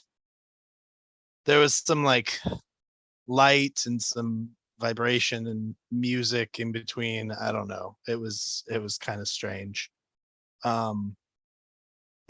But that's what I remember. You might need to fill in the gaps. What went happened swimming was in we the were. canal. That is something that happened. Yes, Chimeran went swimming in the canal. It's crazy down there. We gotta take you two down there at some point. But I'm completely okay with not doing that. well, Not we if I'm found the going to be nest. sad. We found the nest is the thing. Or close to it. I mean, And we were reckless and we went deeper into it than we should have and got jumped. And I take full responsibility for any shenanigans that occurred in the sewers, including but not limited to Guillaume dying and becoming a were-rat. But you Hey, didn't bite man, him. that's not fair. That's not fair. You didn't bite him. I'm not mad at you. It's not your But fault. I pushed us to keep going because to Guillaume's credit, he tried to get us to turn back like 2 or 3 times, and I pushed it. I did. I could have gone back. I could have gone back. No, Guillaume, no, you couldn't have. What do you mean you could have gone back? Could have gone back. He couldn't have gone back. We were. He's like still I was drinking the taunting wine. him. He has one of the bottles of Vera's wine, and he's just like drinking that throughout this conversation. Yeah, no, he couldn't have gone back because I was taunting him. There's no way he couldn't have gone back. I made him go forward. And Vera, this is what we couldn't tell you. That's it. There's nothing else. We didn't have time for anything else. Yeah, it's not about the acting. I was lying when I said that. Exactly. We're the same.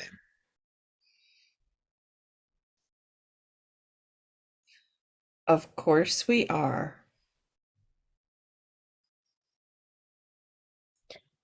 What stabbed you? Or who? Oh, that was a were rat. It bit me too. We were busy with the gate, and It they was like- just came up behind us. There was like 3, And- 4, maybe 6 of them. There could have been like more even. Oh God, We it were could have been so surrounded. many more. I don't know, because there were so many rats. I've been in some bad, odds out, fucked up situations in my time, and that was the worst one. That was my worst too. I'm really happy to hear that, Guillaume. For fuck's sake. I'm just really glad he didn't die. Me too. I mean, I did. I'm pretty sure I did, but you like did. not You, entirely. you were dead for a good 10-15 minutes at least, yeah. But then that rat juice did its work.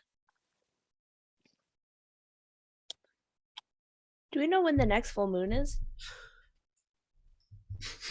I mean, at this point, I think it has to coincide with Mardival. Of course. I mean, so yeah, about a week and a half. So what kind of a rat do you turn into? Like a little rat? Can Well, we I just haven't put you done- in a cage for all of Mardival? Oh, no, I think I keep my brain. I don't think I'm gonna be dangerous.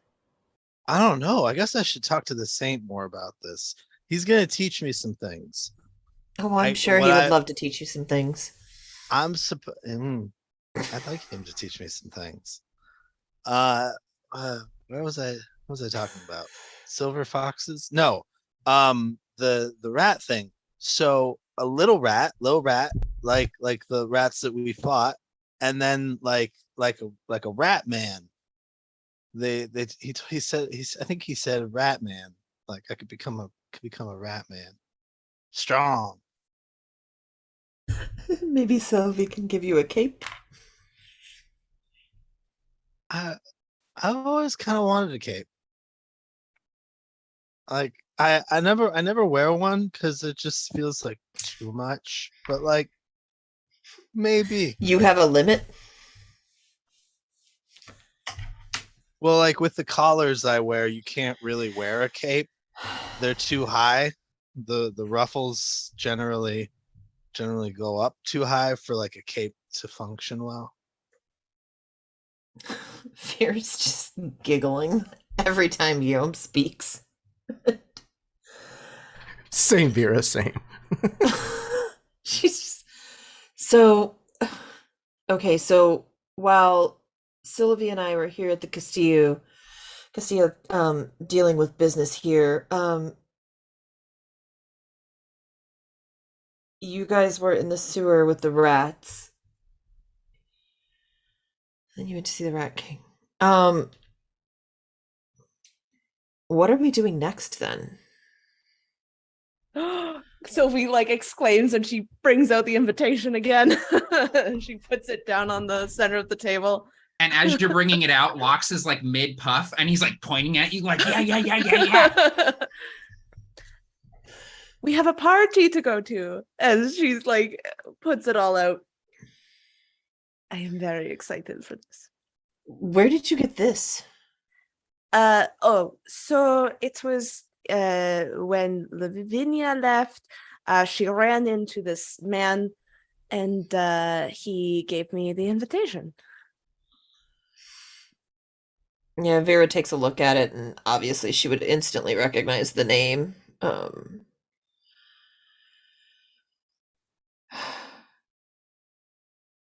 Oh, do we really want to go to this? She was kind of off-putting at your thing. I couldn't see her face. Well, yes, but isn't that just a wealthy person thing? They're all off-putting and weird. It would be nice for one of the off-putting people to be on our side for once. Wait, we're all invited? Mm-hmm. Your name's here too. Wait, even me? Wait. But I'm accused of murder. And he just kind of giggles at that. She knew all of our names, but it's not a trap, okay? It's going to be a nice dinner. I think that she was interested in buying some of my dresses, and if I could get a contract with her.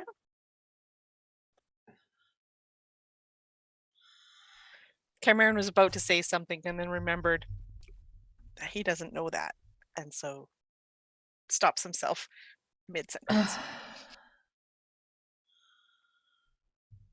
Didn't she...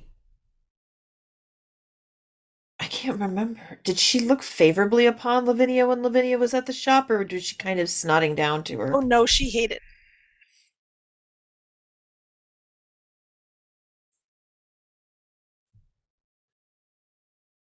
Vera kind of looks at Chimeran. Chimeran takes a big puff of the hookah.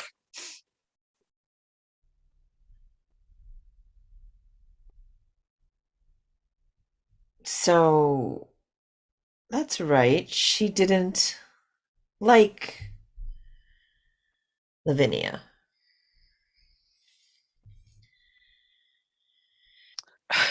Cameron blows up. I mean, does anybody really like Lavinia? I mean, I Guillaume did for a while. He just kind of is staring off wistfully, like, yeah. She wasn't always, a stone cold murderous bitch. It is true. She was very nice at one point. At one time. Vera's going Very to generous. Vera's gonna cast disguise self and make herself look like Lavinia in Vera's clothes, sitting at the freaking thing when Guillaume starts talking about her wistfully. And he's not paying attention. Like he's got that kind of like drunk soft focus where he's not really looking at anyone in particular. And so then as soon as he like actually like sets eyes on you in a way where he focuses, he just like "Dah!" and like kind of like realizes, but then is like staring at you suspiciously like, oh God, am I that drunk? Vera kind of just like looks down at herself and points at herself and says, "Really, Guillaume, what did you see in me? I mean, there's really nothing that attractive about me." I don't think you should put yourself down like that, Vera. He's just assuming that he's hallucinating you looking like Lavinia. He's like, and I wouldn't say I saw something you. I can't believe you even knew about that. I told maybe 2 people at the theater. It was barely a crush. It was nothing at all, and we don't even need to talk about it. I mean, we should. It's actually the tension that I've felt between us it makes so much more sense now. I would really like to go to this party. Yes, a party. Vera chuckles Let's and just do turns back into herself. Yes, your party. Let's go. And I get 2 pockets.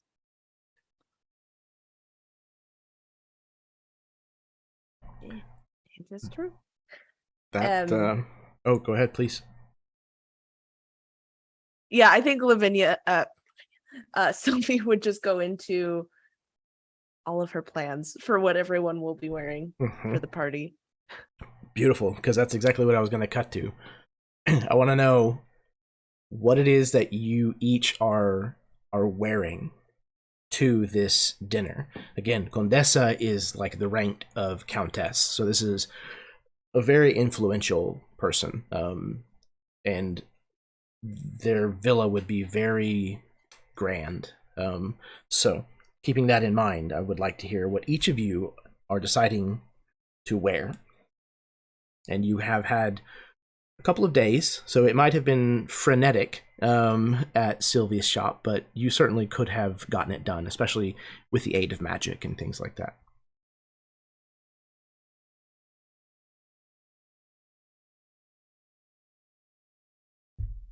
So,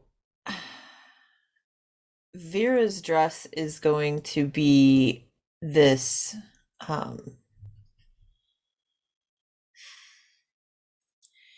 it's a fitted dress that kind of has a little bit of flare around the like down to the ground, and it's in this not pure white, but just like a level back from pure white, just the hintest bit of like a creamy ivory kind of in it. And up around the neck, the whole collar is gold, metallic gold, and then it kind of spreads down into this almost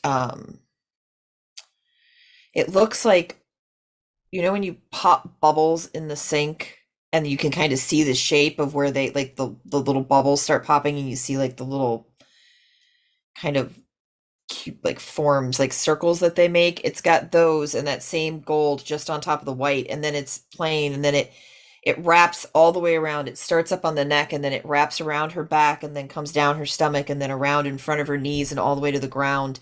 And then there's a solid strip of gold that kind of goes on a sideways lunge all the way down into the front.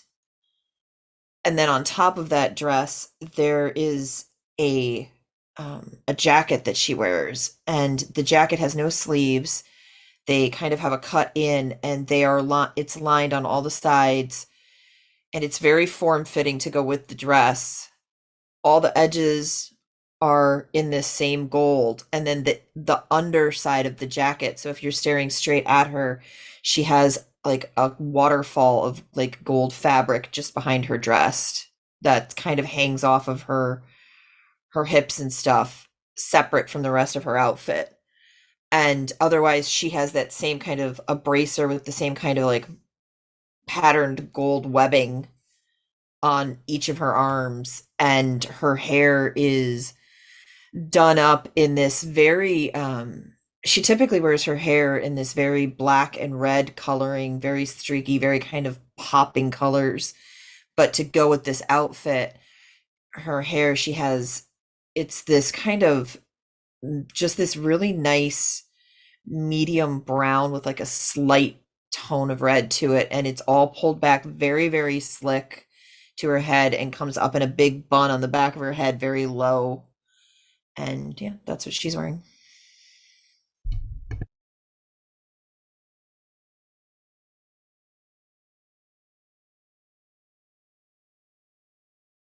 Well, it's going to be impossible to follow that, but it's also going to be impossible for me to describe good clothing. So I will go ahead and attempt to do both.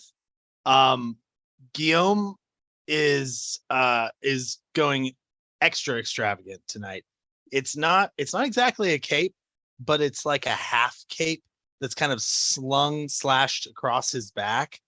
And he's got this like really overpronounced overcoat that is like, it's clearly in some sort of like a velvety fashion, like sort of material, but it's almost like chinchilla velvet, where it's like extra cloud like, and it's got this like the whole trimming is this fine gold filigree. But it's, if you look like very closely, you see that it's actually like in the shape of like the streets and canals of Aladalgo. Like you can kind of like recognize like little parts of the filigree are like, oh, that's like the, that's the cathedral, and then like that's the main canal that goes down. And then the other thing to note is ruffles, fucking ruffles, and they're like dark purple and like light blue, and he's got like coming out of places that you're like, should a ruffle be there? But like thoroughly coming out of the sleeves and like the neck, it's just like a ruffle parade.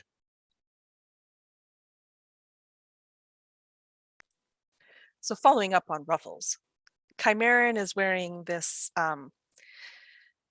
this suit. We'll start with the shoes. They're black, slightly heeled shoes of the time. Nothing really too fancy about them. And then as we pass up, we have black stockings that go underneath the half pants that are this crimson color, well tailored, probably done by Sylvie. And we go into the vest that's on top. It's also the same. It's kind of like almost understated, really, but it's the same crimson fabric. But underneath that is this shirt, this white lacy shirt, which we could see the ruffles coming down from the neck into the collar, about halfway down the chest. And they are a stark contrast to the jacket. So like the ruffles are white, but the stark contrast to the jacket, which is this crimson, same crimson fabric. It's just, it seems very plain, but it's very elegant. And all around the edges of it is this black, roughly lace that goes all the way down both sides, all around the bottom. It's on the cuffs. And if you look close enough at this delicate lace, there are little pieces of what look like maybe black pearls that have been sewn into it. And as always, Chimeran is wearing a mask, and this mask is no exception. It is also black, totally. It covers from just above the lip to the top of the forehead, and it is all black lace work in this mask. So intricate and so busy that really you only see the mask when you look at the face. There's nothing else besides his red hair that is falling down to his shoulders, left loose. So Sylvie is wearing it's like a very light yellow dress. The overcoat is yellow. Underneath, the petticoats are white and frilled with lace, but the petticoat itself is lined with this deep blue trim, and on the trim are what look to be sunflowers bordering the dress. The top petticoat is these sunflowers that they look like they are real sunflowers as they move almost with the breeze, and you swear that just as sunflowers do, they follow the sun as Sylvie is walking. Her hair is piled up in a actually not dissimilar to how she normally wears it. She doesn't do often very much with her hair, letting the dress and her outfit speak for itself. So yeah.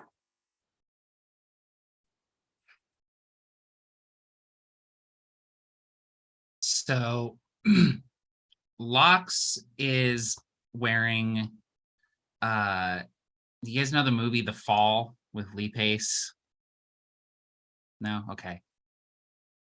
A very good movie. Yeah. Amazing costumes. Lee Pace has this really cool costume. It's so Lox is wearing this sort of like sleeveless vest that is kind of this dark purple, so dark that it's almost black, and has this very high collar that kind of comes up and clasps like just beneath his chin, just beneath like the stubble line on his neck.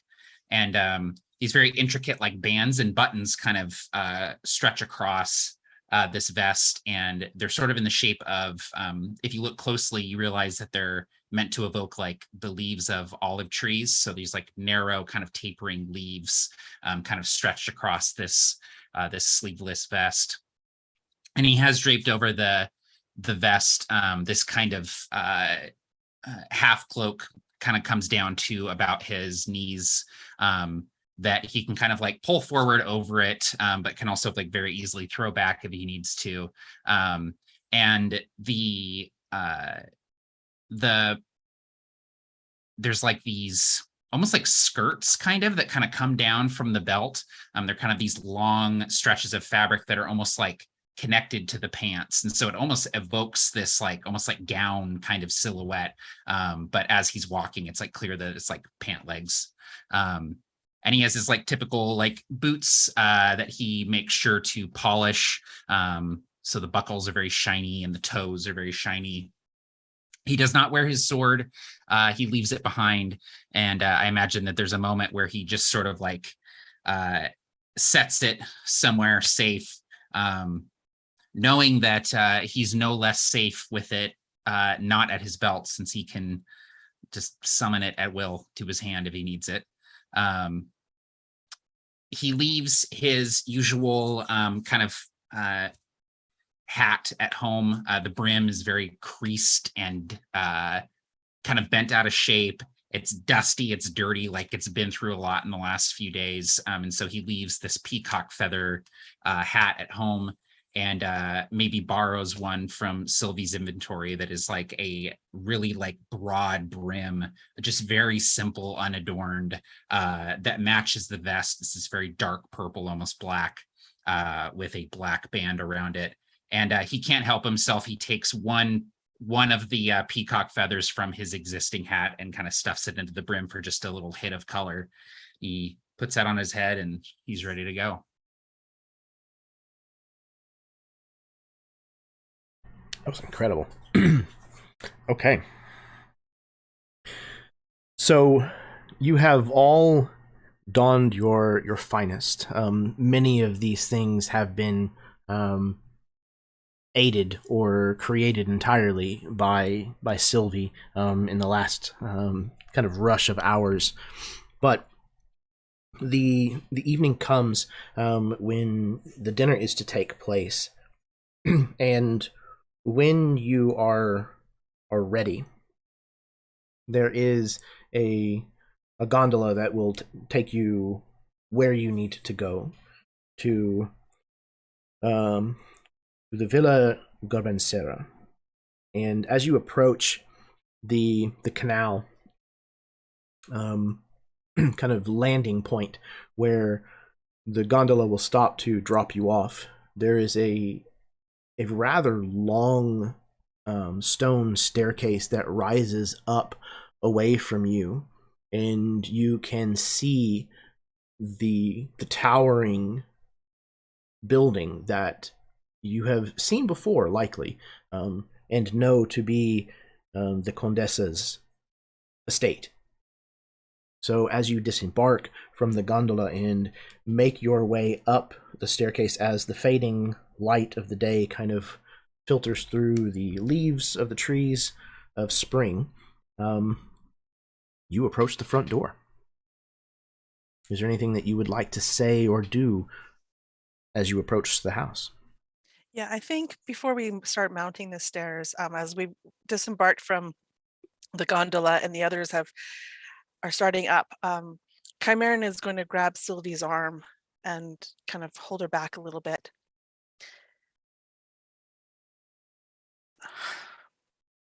And I think he's going to reach out and just kind of fix one of the locks of your hair. It's like out of place. I'm sorry I wasn't there with you when Lavinia was there. You were all by yourself. You must have been so scared. You know, it is not the first time I have been alone with a dangerous person, she says. You can see she's trying to smile and laugh, but you can see like the real like unease in her eyes. Chimeran would grab both of your hands and he'd be looking right at you like, I won't let that happen to you again. I am happy that you are safe, and you were all safe. That was probably not the smartest thing. We were reckless, and in that, we left you in grave danger. Sylvie,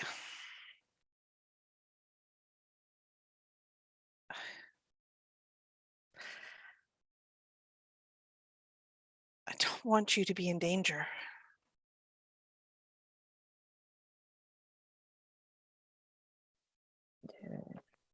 Well, that is fair, but I think we are past that point. No, unfortunately.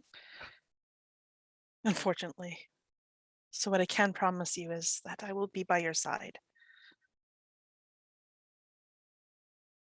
You see Sylvie grip Chimeran's hand back and look at him and nod. We are in this together.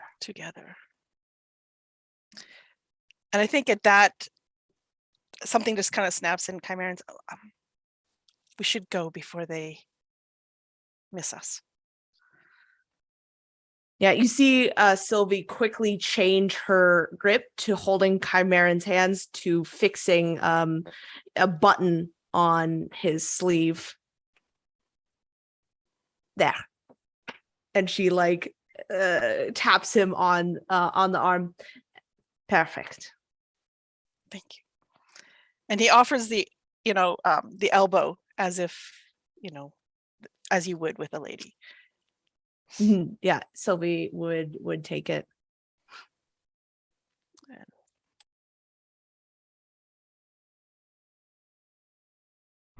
Okay.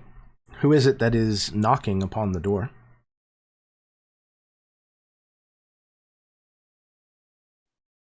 I do think it would be Sylvie would unclasp it and go, since she received the invitation. So she would go up and knock on the door.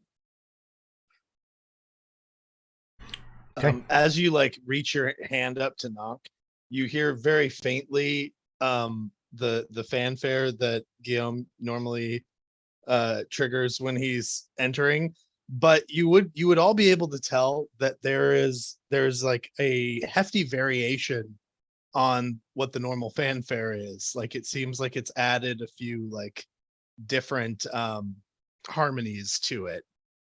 And you can tell that it's kind of like rising up so that it will be like crescendoing as the door opens. I see you have been working on it. Well, I figured we needed a way to introduce all of us rather than just myself. I could just play my own theme, but it feels a little self-indulgent. No, but this is completely normal. I thought you would all kind of enjoy that I added a little piece for each of you. I put in a particularly robust tuba for locks. I found the most delicate flute I could for Sylvie. Chimeran. I mean you got the trumpet, but I hope that's okay. I tried to vary the theme to kind of thematically match your personality, and Vera, of course, the violin.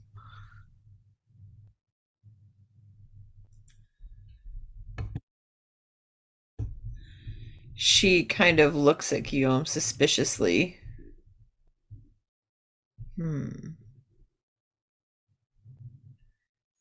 Yes, it's because you're graceful. Good Lord, do I need to spell everything out? Okay. Knock on the door. Yeah, Sophie knocks. I love how obvious it is that Guillaume tries.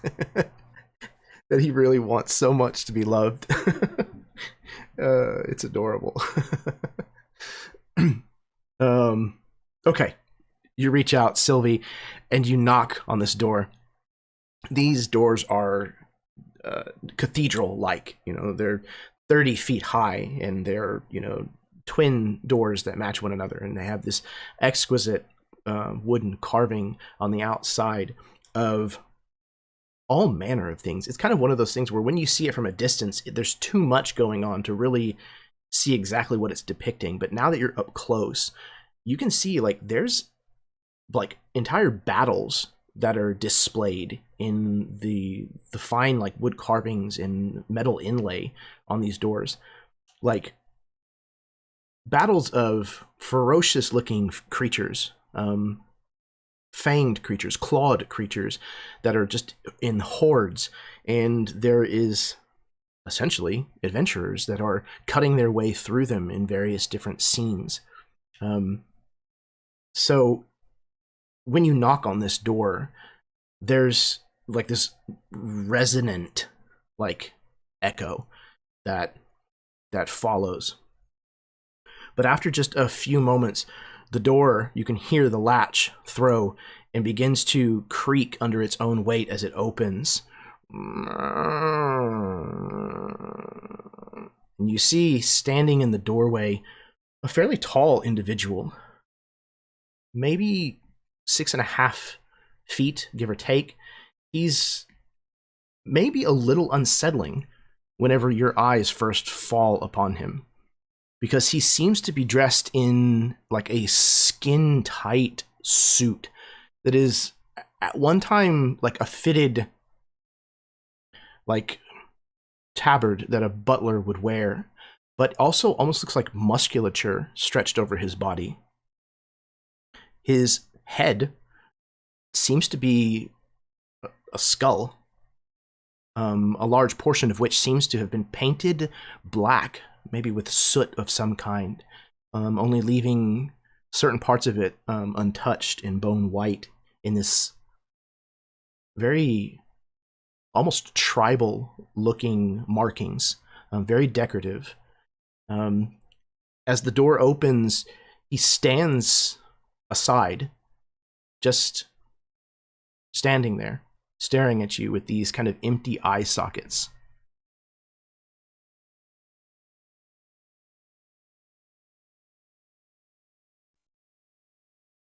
I'm not sure we're at the right party. Is this the Condessa's? We have an invitation.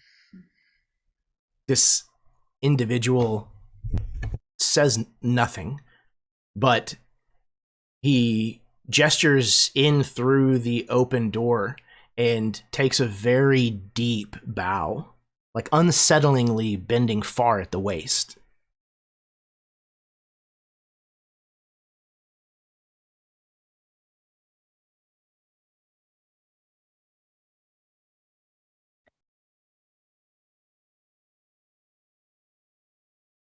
Sylvie Thank doesn't know you. what to do. She looks back.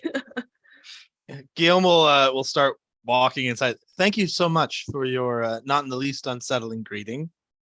I'm sure that all of the Condessa's party guests appreciate your sense of humor.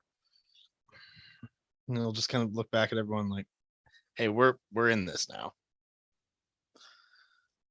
Start walking in. You just hear like Locks under his breath go, "What the fuck?"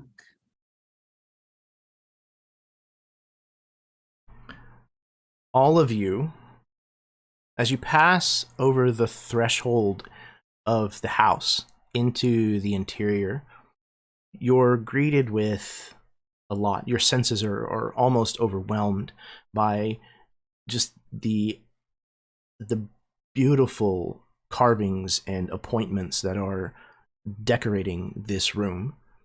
Everywhere you look, there is some kind of hand craftsmanship that decorates the surface that you see. It's metals and warm woods and rare stone like marble, all very deliberately chosen and all very deliberately placed to catch or lead the eye as it sweeps through the room. It is a very crisp coolness to the air as you step inside.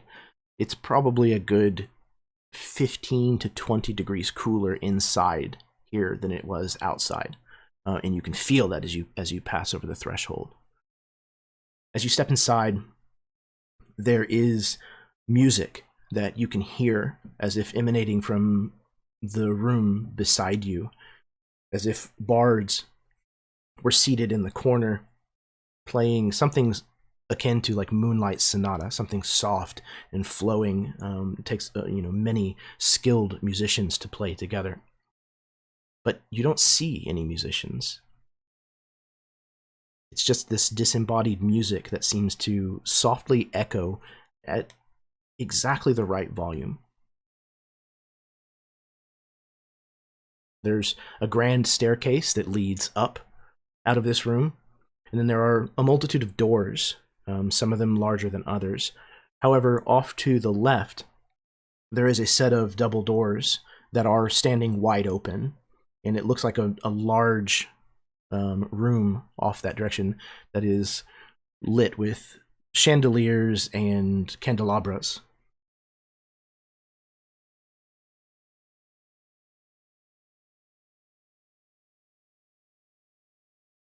As the last of you passes inside, this doorman turns and shuts the door slowly, deliberately, closes it, and flicks the latch, turning the key, and then placing the key inside the bands of muscle that form his pectoral, almost as if putting it into a breast pocket.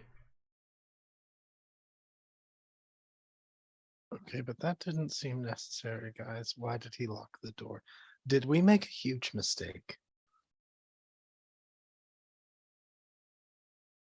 It's gonna be fine. Everyone just have a good dinner and enjoy yourselves, and it's gonna be fine. It's not a trap. It's definitely not a trap. Okay, I think well, then be Chimeran, ready in case it is a trap. Chimeran meets Lox's eyes and just mouths the word, "Not a trap." I think Vera just kind of looks around. This is most definitely a trap.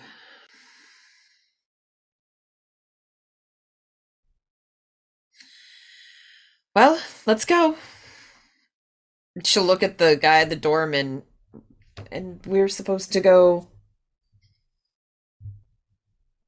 He gestures with the same arm that kind of motioned you in through the house. He gestures it towards the open doors to your left. Again, not saying a word and not moving from his position near the door.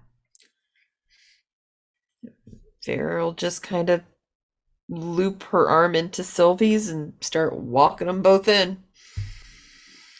Come along, dear. This is your invitation. Sylvie you can hear Sylvie is like muttering in between like another language and this language, and all you can hear is, the rich are strange. They're strange. The rich are strange. You'll get a contract and it will be fine. As long as you get their money, they can be as weird as they want.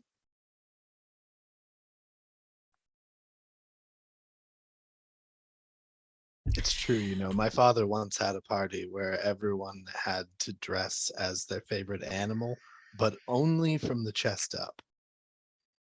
Other than that, had to be completely natural human.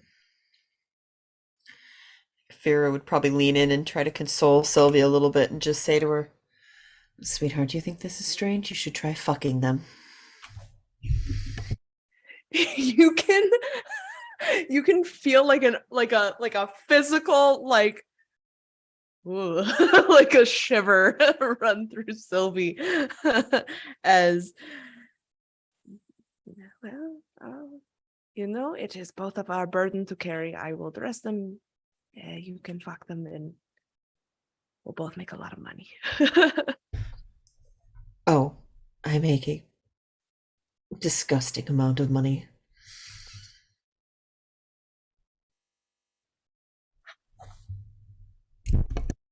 That is what we want, she says again. Okay. So you move to the left to where these open doors kind of wait, and you pass from this foyer into another lavish room. This one larger still than the foyer itself. There are windows that line one wall, all of them currently with their curtains drawn against, the night outside. The ceiling in here is entirely hand painted and depicts many of the same kinds of imagery and symbolism that you saw on the wooden doors outside of this place. From the center of this curved ceiling, there is a chandelier that hangs very low and casts an enormous amount of light between the number of candles and crystals that are hanging from this. It throws light everywhere. There are also decorative candelabras and sconces kind of scattered around the room. You see many portraits hanging on the walls. There are exquisitely carved Divinian-style marble columns that rise to the ceiling. This is an enormously lavish ballroom.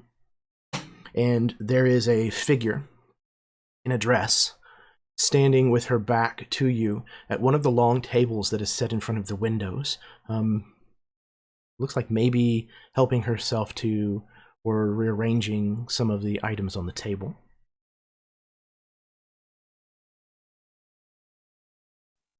Is there anyone else here, or is it just her? You see a few more of those skull people, servants, whatever you want to call them, kind of standing around at various doors and entrances to the room. But aside from that, no, there is no one else here. Does the woman at the table have the stature of the Condessa? Do you think so? definitely has the poise of one of the aristocrats of the city.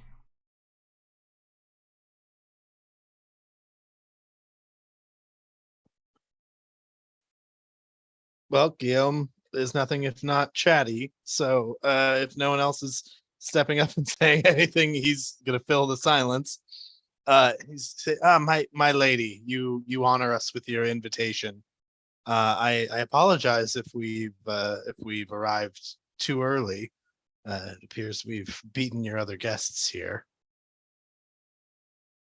She says, just kind of from across the room, "Oh, there will be no other guests tonight. It is just the 6 of us. But please, come in and make yourselves comfortable." She's wearing kind of this hood or like a shawl that has kind of been pulled up and over her head, and she turns to greet you finally, smiling in your direction, and all of you might be a little surprised to see that she is a skeleton. She has many gold teeth. She has jewelry adorning her body and her, even like where her ears would be. She's wearing very expensive looking clothes, and she begins to make her way to you. You can see this, similarly to her bodyguards, there's this like ritualistic looking markings on her bones that form her skull, almost like the sugar skulls that would be depicted in Amigazada when the celebration between those who have celebrating those who have died, and kind of their closeness with the world of the living, very much for us like Dia de los Muertos. And she, with her face, begins to make her way across the floor towards you. "Is there anything at all that I can provide for you as my guests?"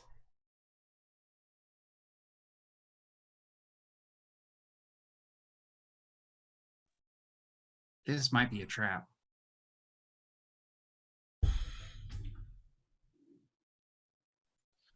Remember your manners, Locks. No, thank you. We I must say we're all a little unsure what the meaning of this occasion is, what the impetus behind your invitation.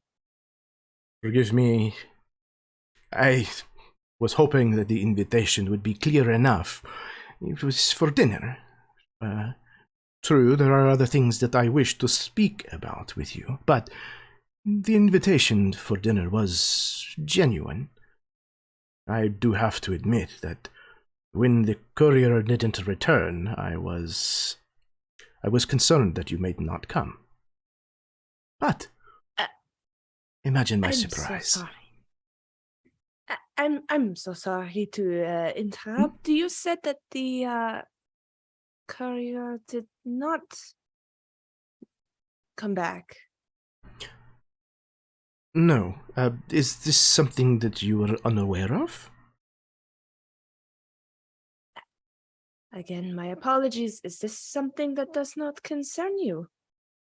I admit that it is something I had some concerns about, but I know more about you than you may think, and I thought perhaps he had managed to cross a line somehow, and perhaps your group had dealt with him. But I am more concerned now, knowing that you knew nothing of his disappearance. No, he departed from my shop just fine. Well, yes, right. And he Guillaume kind of seems like he's about to add to that, and then he looks over at Sylvie and goes like, "Oh, okay, that was on purpose." Yeah. So I think Sylvie leans in as they're like getting in and seated in the. She's gonna lean at whoever is closest and whisper, "Do we have a reputation for killing couriers? I do not like this." I really don't think we do. It must have been Lavinia, right? You said she bumped into him. She was hungry. But you said he left fine, right? Yes, and I feel like Lavinia was quite intent on where she was going. Unless she just left so she wouldn't eat you. And she waited around after she left for the courier. I don't want to sound dramatic, but I do not think that she restrained herself from wanting to eat me. Forgive me, it is perhaps my turn to interject. You are discussing someone's desire to eat you? Oh, hell. Yes, Lavinia the Straussy. She's Lavinia Straussy. she's I know a this she's a name. bit of a monster. Ah, aren't we all? She kind of nods. My apologies. I didn't mean any offense by it. None taken. She is. You appear to be a fine, upstanding gentlewoman. She's more of the monstrous intent sort. I should hope that you're not. If you are, we're at rather a disadvantage here in your abode, surrounded by your servants. So I hope the rules of hospitality will protect us. You are safe while you are here. If I wanted you dead, you would all be dead already. Somehow I don't doubt that. So this... I mean, I don't know if it'd be that easy. I mean... She kind of like turns her head, kind of tilting slightly, her large earrings kind of dangling, like as if to give you a sure look. And Locke's just kind of like... She doesn't have lips, but somehow you get the impression that she smiles at you.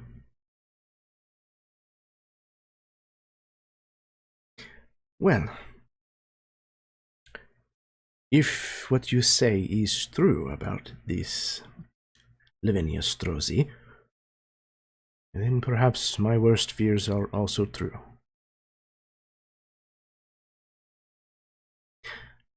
Come with me. There is something that I would like to show you.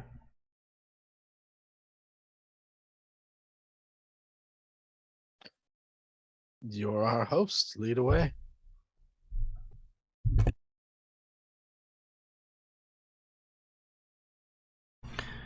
She takes you through another set of doors and kind of down a long hallway, also lined with windows.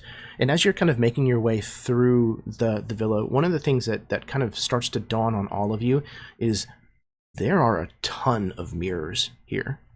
Like, there's mirrored panels in the ceilings, there's mirrored panels worked into parts of the floor, certainly on the walls. There are freestanding mirrors everywhere in here. But as you kind of move towards the back of the villa,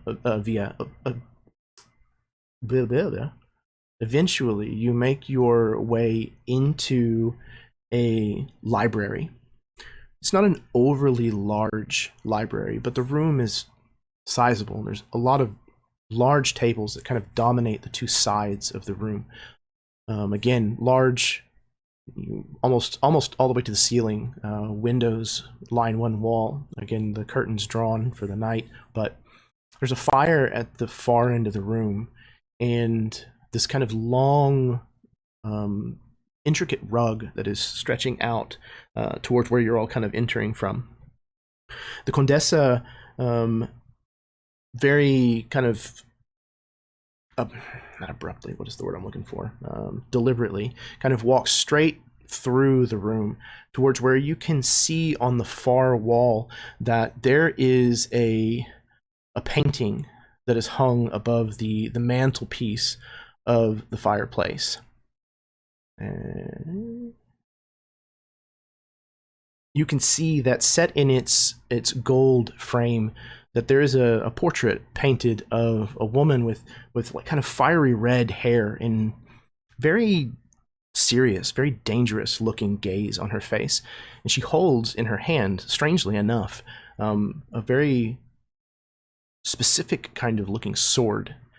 And as you approach, the Condessa kind of walks up to the fireplace and stands there with her hands clasped, kind of staring in the direction of this portrait. This was me when I was a younger woman. I was not always... Well, she kind of gestures to herself. When I was young, I was the fiercest vampire hunter in the entire world.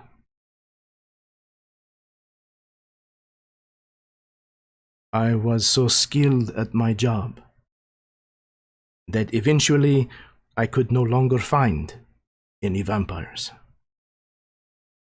And I settled here into life in Aledalgo. For a time I made myself content by climbing the ladder of society. But, to be honest, after a few decades and then centuries, I lost my appetite for it. And I withdrew almost entirely from society. I have not... Your showing the other day is the first time that I have left this house in over 3 years.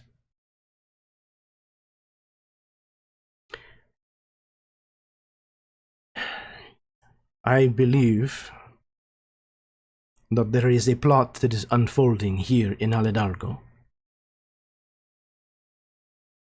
A very dangerous and very old plot. And I think that all of you are somehow involved in what is happening. So, dinner, yes, indeed, and I hope that you all find it delightful, but, as I said, there is another meaning behind this invitation. Are there any questions that I could answer for you? I know that you must have many.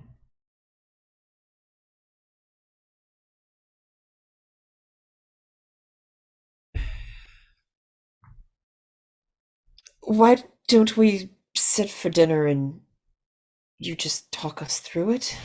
I think that is a wonderful idea. She kind of moves over and grabs Vera's arm and like places her hand on the back of hers. And perhaps a lot of wine will help make sense of everything. Oh, please don't say wine. I'll have water. As you wish. I'm still working on a hangover from about 3 days ago. She kind of chuckles and moves back to exit the library. Is there anything that you want to do while you're seated at dinner? The room that you enter, I guess I'll go there first. The room that you enter is, as you might expect, an exquisitely appointed room with a very high ceiling. Again, depictions of what you may now realize is her in various different time periods fighting vampires. Almost everywhere you look, you see that these depictions seem to tell the story of her career as a vampire hunter. The table is over large, especially for the size of your party. There's literally just the six of you that are seated at it, kind of all shifted down to one end to not make the conversation difficult.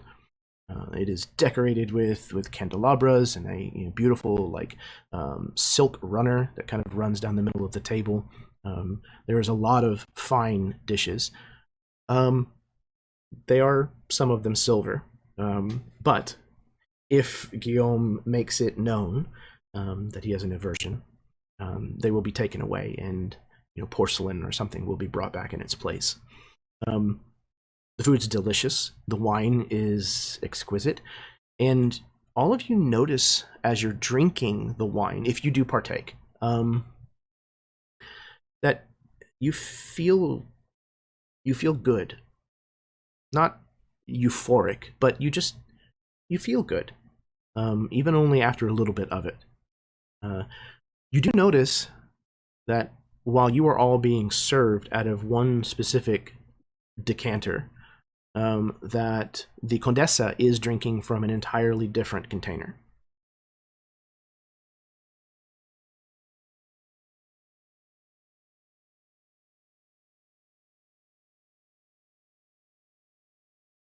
So, she kind of, sits back, pushes her plate away. She did eat, interestingly enough, and she has been drinking.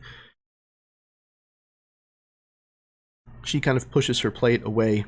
She says, "So, tell me what exactly it is that you know, and I will try to fill in the details as I can. What I know, which is admittedly not as much as I would like."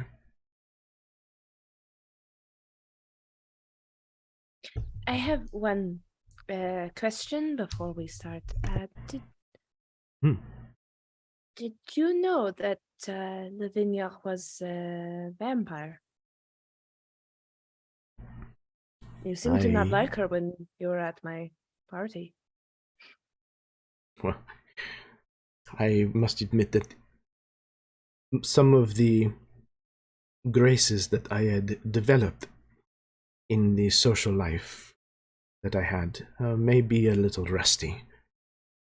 But you are correct.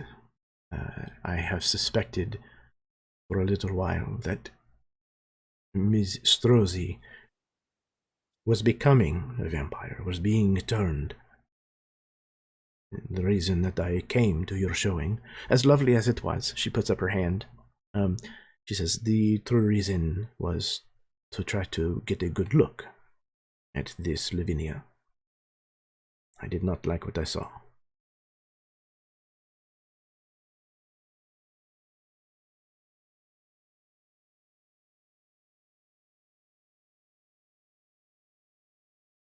What do you know about the Iron Masks?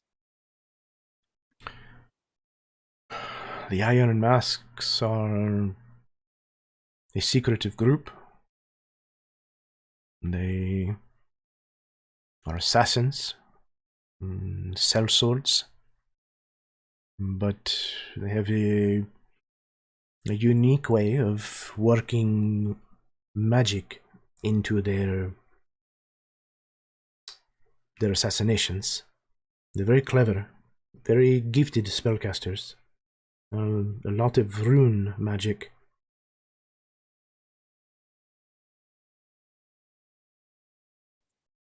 Well, it seems that they've been doing some sort of workings in the Undercity then. And it also seems that Lavinia may have some sort of tie to them. She had one of the masks in her possession. I see. So she is a member of this organization. Possibly. I wonder if they know about her recent changes.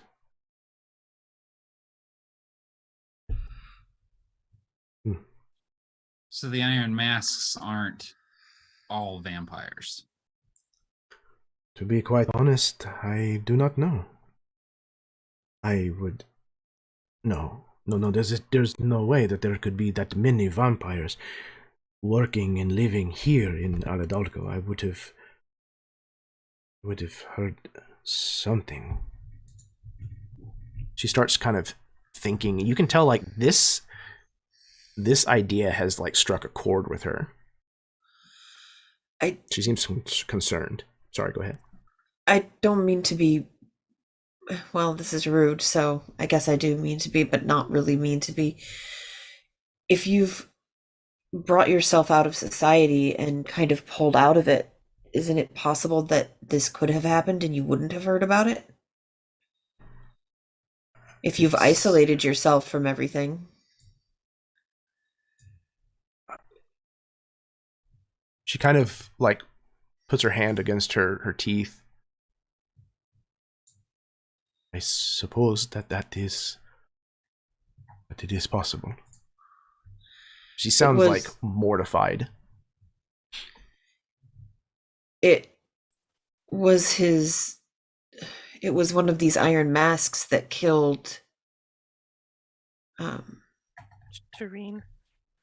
Yeah, in Sylvie's shop. They were at a window. They shot him with a vial of silver or something that transported silver into. He started choking on silver coins. I don't know why silver coins. He was a silver merchant involved in a long-running silver family, but Well, sounds like it might. Go ahead. There is one other thing. There's another faction that's causing trouble in the city, and silver is a bit of a weakness of theirs. There's a group calling themselves the Silver Sliver. Silver Sliver. The Sylvan Slammer. I don't have lips. It's impossible for me to say. Fair enough. Sorry, my cat is very upset right now. You're all good. Crawling all over me. But this group has lycanthropes in the among their members, perhaps all of them, and silver is apparently a bane of theirs, from what I've read. Yes, I have had some interactions with the were-rats who live beneath the city, but Armand is a good man, and I refuse to believe that he has turned his people into some form of terrorists. Oh, Not no, Armand. of course, no. Armand is a fine man. We've had some dealings with the gentleman. There's an offshoot group led by a now deceased man named Luke. I don't think Luke was leading them. I think he was right. You were dead. It was there was another guy who he's leading them. Back me up, Locks here. Yeah, there's others.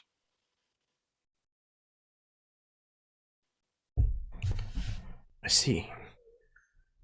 It sounds like this conspiracy may stretch very wide. And that's not all. No? Lavinia's getting married to Justicaro. Well, Oh, right. that's- We haven't even touched on the whole me being framed for murder part. She's That likely I getting married to the was aware of. Justicaro. You mean Lugarico? The Padre Primero? No, Maybe? Just beneath him. just beneath him a level. She again seems kind of perturbed by this news. There's also we did manage to find out that why can I not remember his name? The guy that died, the first guy. Tureen. Yeah, Turin Agnayasa. Turin, when That dude. yeah, Turin. Agnayasa. Apparently, the nephew or someone had been Mm. kicked from the family. And the Padre wanted him back, and the Padre was trying to get him back into the family. And Turin was the most vocal and adamant about him not being forgiven his trespasses. And so it just seems rather convenient that he ended up dead. And now the nephew's coming back in, and Wait, the Padre was the one. the Padre was the one that was trying to mend the relationship. Do we know for sure that she's not marrying the Padre? I mean, she could be, but I'm pretty sure the Padre's like wicked old. Sorry, that was me, not Vera. Vera wouldn't say that. That was my brain thought. Vera just looks in the wine glass. Chimera like glances at the Condessa like, oops, was that? She didn't mean to say that. Be a real pisser if she married him. He's wicked old. Wicked. Stop. Some clam chowder. Wicked smart. Twin incest is fine, but I draw the line at an age gap. That's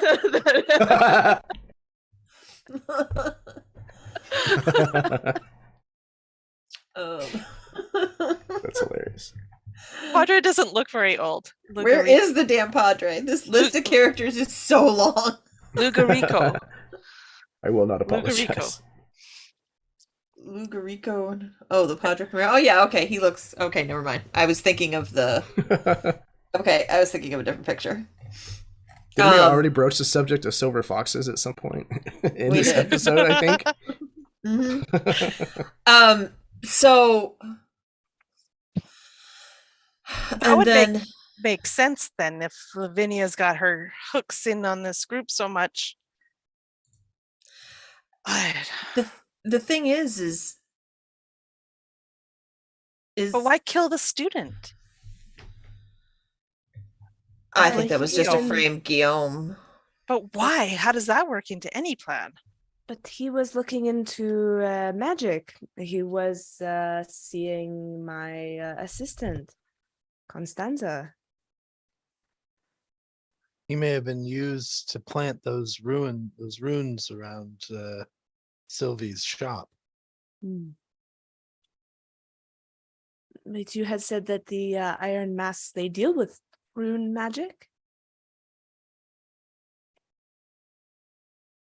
Sylvie asked the Contessa.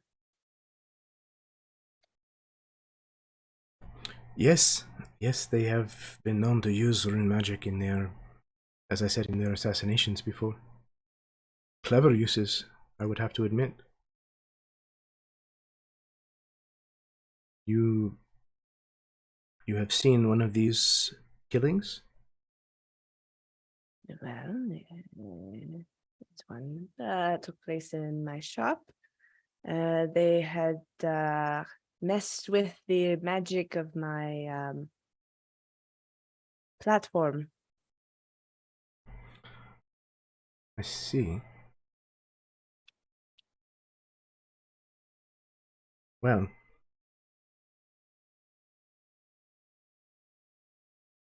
this is very bad, I think. What? She says, she kind of, again, feels, she seems to feel shameful for just a moment. She says, forgive me, would one of you please be kind enough to describe to me what the Padre Primero looks like, the current one? No, and like Guillaume kind of perks up at this, like, I can help with this. And he casts disguise self on himself to make himself look like the Padre Pasta Primavera. And he he starts like perfectly imitating the Padre's voice, like, as he starts giving like a kind of just a faux like sermon. you kind of launch into this theatrical performance, and the Condessa stands up abruptly from her chair and backs away from you, like knocking her plate and glass off of the table as she like moves all the way back away from you until she's up against the wall. No. As soon It as she cannot starts be, moving, no. he'll drop the illusion. No. I apologize. I didn't mean to offend you. What is his name? What name does he go by?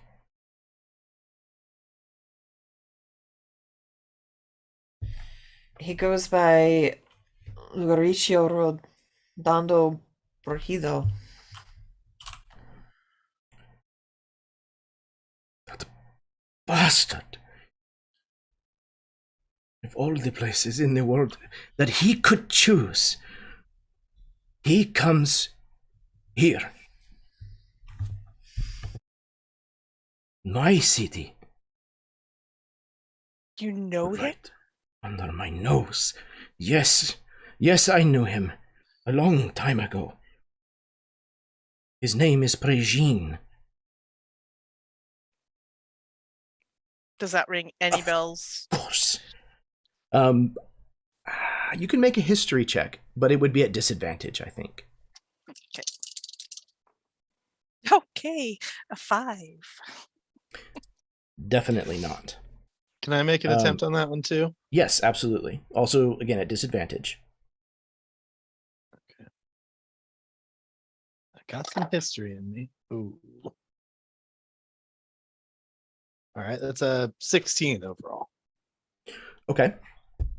So, you have never heard of the name Prégine, but this style of name is, you would know, is like very old.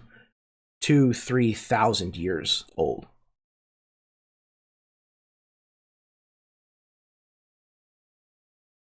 I knew him a long time ago, as I said.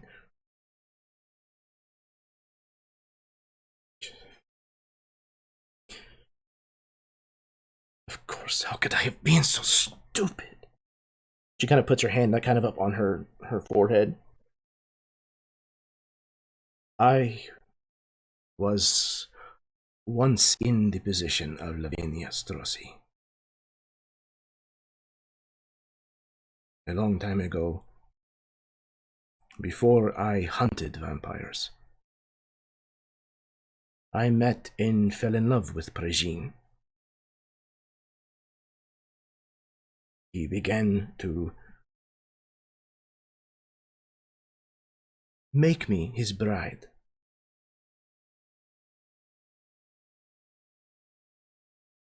But, thankfully, I realized what was happening, and I managed to escape.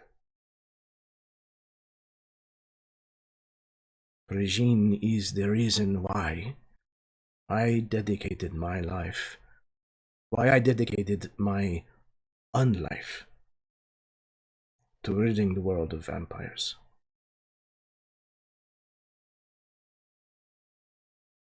He is the oldest that I have ever known.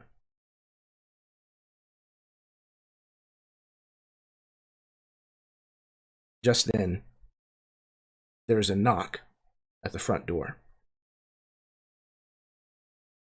You hear a voice speaking with what must be the doorman. And as the conversation wraps up, you hear stilettoed feet making their way in your direction. Just then, as the figure that is approaching comes to the doorway of the dining room, you are able to see that it is none other than Lavinia Strozzi. She stands just in the doorway, in the gown that was made by Sylvie, with roses and feathers adorning her hair. She stares into the room and she says, "I nearly did not receive my invitation." And then she glides into the room to take a seat. That is where we're going to end our session tonight. So, all right. I'm going to pass things over to my players so that they can give any parting words that they might like, touch on anything that they might have going on, and then we're going to call it an evening. So, whatever order you wanted to start in, I guess we can start reverse. So we could go with M first, and then if you wanted to do round robin or whatnot, take it away. I'm so stressed. Wow. So good though. So yeah. I say this every time we play, but every time it's just wow. Incredible. What an incredible story, and how things are tying together. And a very rare thing that I have a feeling with this campaign is that you can look back on things that have happened and they make sense, like in a movie when you're trying to figure out like something that's happening, trying to solve a mystery. You can look back and see all the little details that, went along. So I really feel that here, which is just incredible, and also incredible players. It's just such an intense but also hilarious game at the same time with some of the things people say. So awesome. So yeah, I don't have anything to plug other than what I had before with Mini Train Domain. So thanks. That was so good. Oh, I'm going to pass it over to Karen. I'm almost speechless because, like, fuck. Like, I don't even. We're sitting here having dinner with a skeleton, and nobody's talking about it because we're too scared. This game was amazing. It's blowing me away. I don't know where it's going to go from here. It just gets better and better each time we play. Wow. Thank you so much. I cannot wait for next month already. And with that, oh yeah, and by the way, Drunken Guillaume is the best Guillaume. And I'll pass it on to Austin. Yeah, I do kind of want to just like have him be drunk all the time now, and he can just be honest and kind of sweet, but still a dick. Somehow still a dick, like sentimental and sweet, but also still a dick. Jeremy, you've really outdone yourself with this campaign so far. This has just been such a blast, and the like weaving layers of complexity. Like this is the most like interwoven complex game I've ever played in, and it's such a blast trying to peel the layers away, and just playing with all of you has been so much fun. I'm really loving all of the interactions with everybody. It's this character's a lot of fun to play, and it's a lot of fun to bounce off of everybody, kind of hating, kind of loving, kind of tolerating him. So thank you all. This has been super fun. I can't wait till we get to play again, and I will pass it off to Kenya. Oh boy. Yeah, everybody else kind of said everything, but wow. Wow. So next month we're killing a vampire. Cool. Got it. Big plans. It's just so good. It's just so good. And I have so many questions as to why the skeleton woman is still alive and what she's doing to do that. and I am so interested in that, both out of character and in character. And yeah, I can't wait for next month. This fact that this game is monthly just it kills me. It's so good. So good. Yeah, so that's all I got. The usual stuff I said before. And thank you, Jeremy. You are amazing. I am so privileged to be in your game and playing with all of these ridiculously amazing people. And on that note, I'm going to pass it to Matt, who's going to close out the players. Hey everybody, I'm Matt. I play Lox, and yeah, Jeremy, you mentioned in the chat that we have that this was going to kind of set the stage for the next act of the campaign, the next chapter of the campaign, and like, absolutely, I feel like we're kind of like, oh, like putting all the pieces together, realizing just how connected everything is. And now right at the height of that realization, we have to deal with Lavinia walking in the room. I'm so pumped for this boss fight that's going to be happening, I'm sure. And I have the honor, nay, the privilege to pass it off to our wonderful dungeon master, Jeremy, who is just a master at his craft. Absolutely. Wow. Yeah. Thank all of you very, very much for the incredibly, very, very kind words. It really does mean a lot to me to hear that it's being perceived that way and that you're having that much fun, because I'm having a blast running this, and getting to understanding and knowing that I can trust the five of you to not only handle the difficult things that I might throw at you, but then take it every single time and elevate it to the next level, with humor, with grace, and not missing a beat. All of you, whenever you roleplay your characters, you all understand exactly what the scene's supposed to do, and you all know your part in that, and it's beautiful to watch it happen. And I'm really happy that my predictions match up well enough with what I think that you're going to do, to be able to weave such a tight story, knowing that you guys are going to trust me to get us there, and that I can trust you to fill in the gaps that need to be filled in with just the best stuff. Again, like, I sat back and watched the the scene of you guys with the hookah. I don't know how long that was, but it had to be 30 minutes at least. And it was just exquisite. It was so great. So thank you. Thank all of you very, very much for being the kinds of players that are just giving it your all. Honestly, it means a ton to me. So thank you. I love all of you. Yeah, I've been waiting for this particular NPC and this kind of exposition for a while, and you guys have been on the right track of like thinking this and contemplating that and taking these deep dives.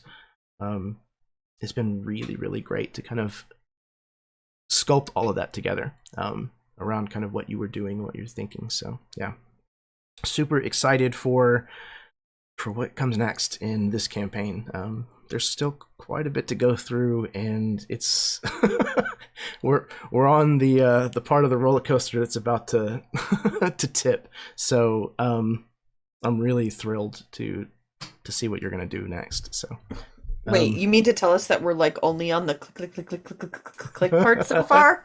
Oh, Kenya, my sweet summer child. You guys are only like 6th level, not even yet. Just wait. No. But I am really, really, really pleased with how this campaign has come out so far, and I'm hoping that it stays this invigorating and thrilling to watch all the way through. So thank all of you very, very much. If you watched along with us live this evening, thank you. It is very, very, very appreciated. If you watched along at some point in the future, that is likewise appreciated.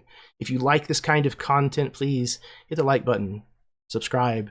I think we're like 5 people away from hitting 500 on the channel, finally, after like 7 years of doing this.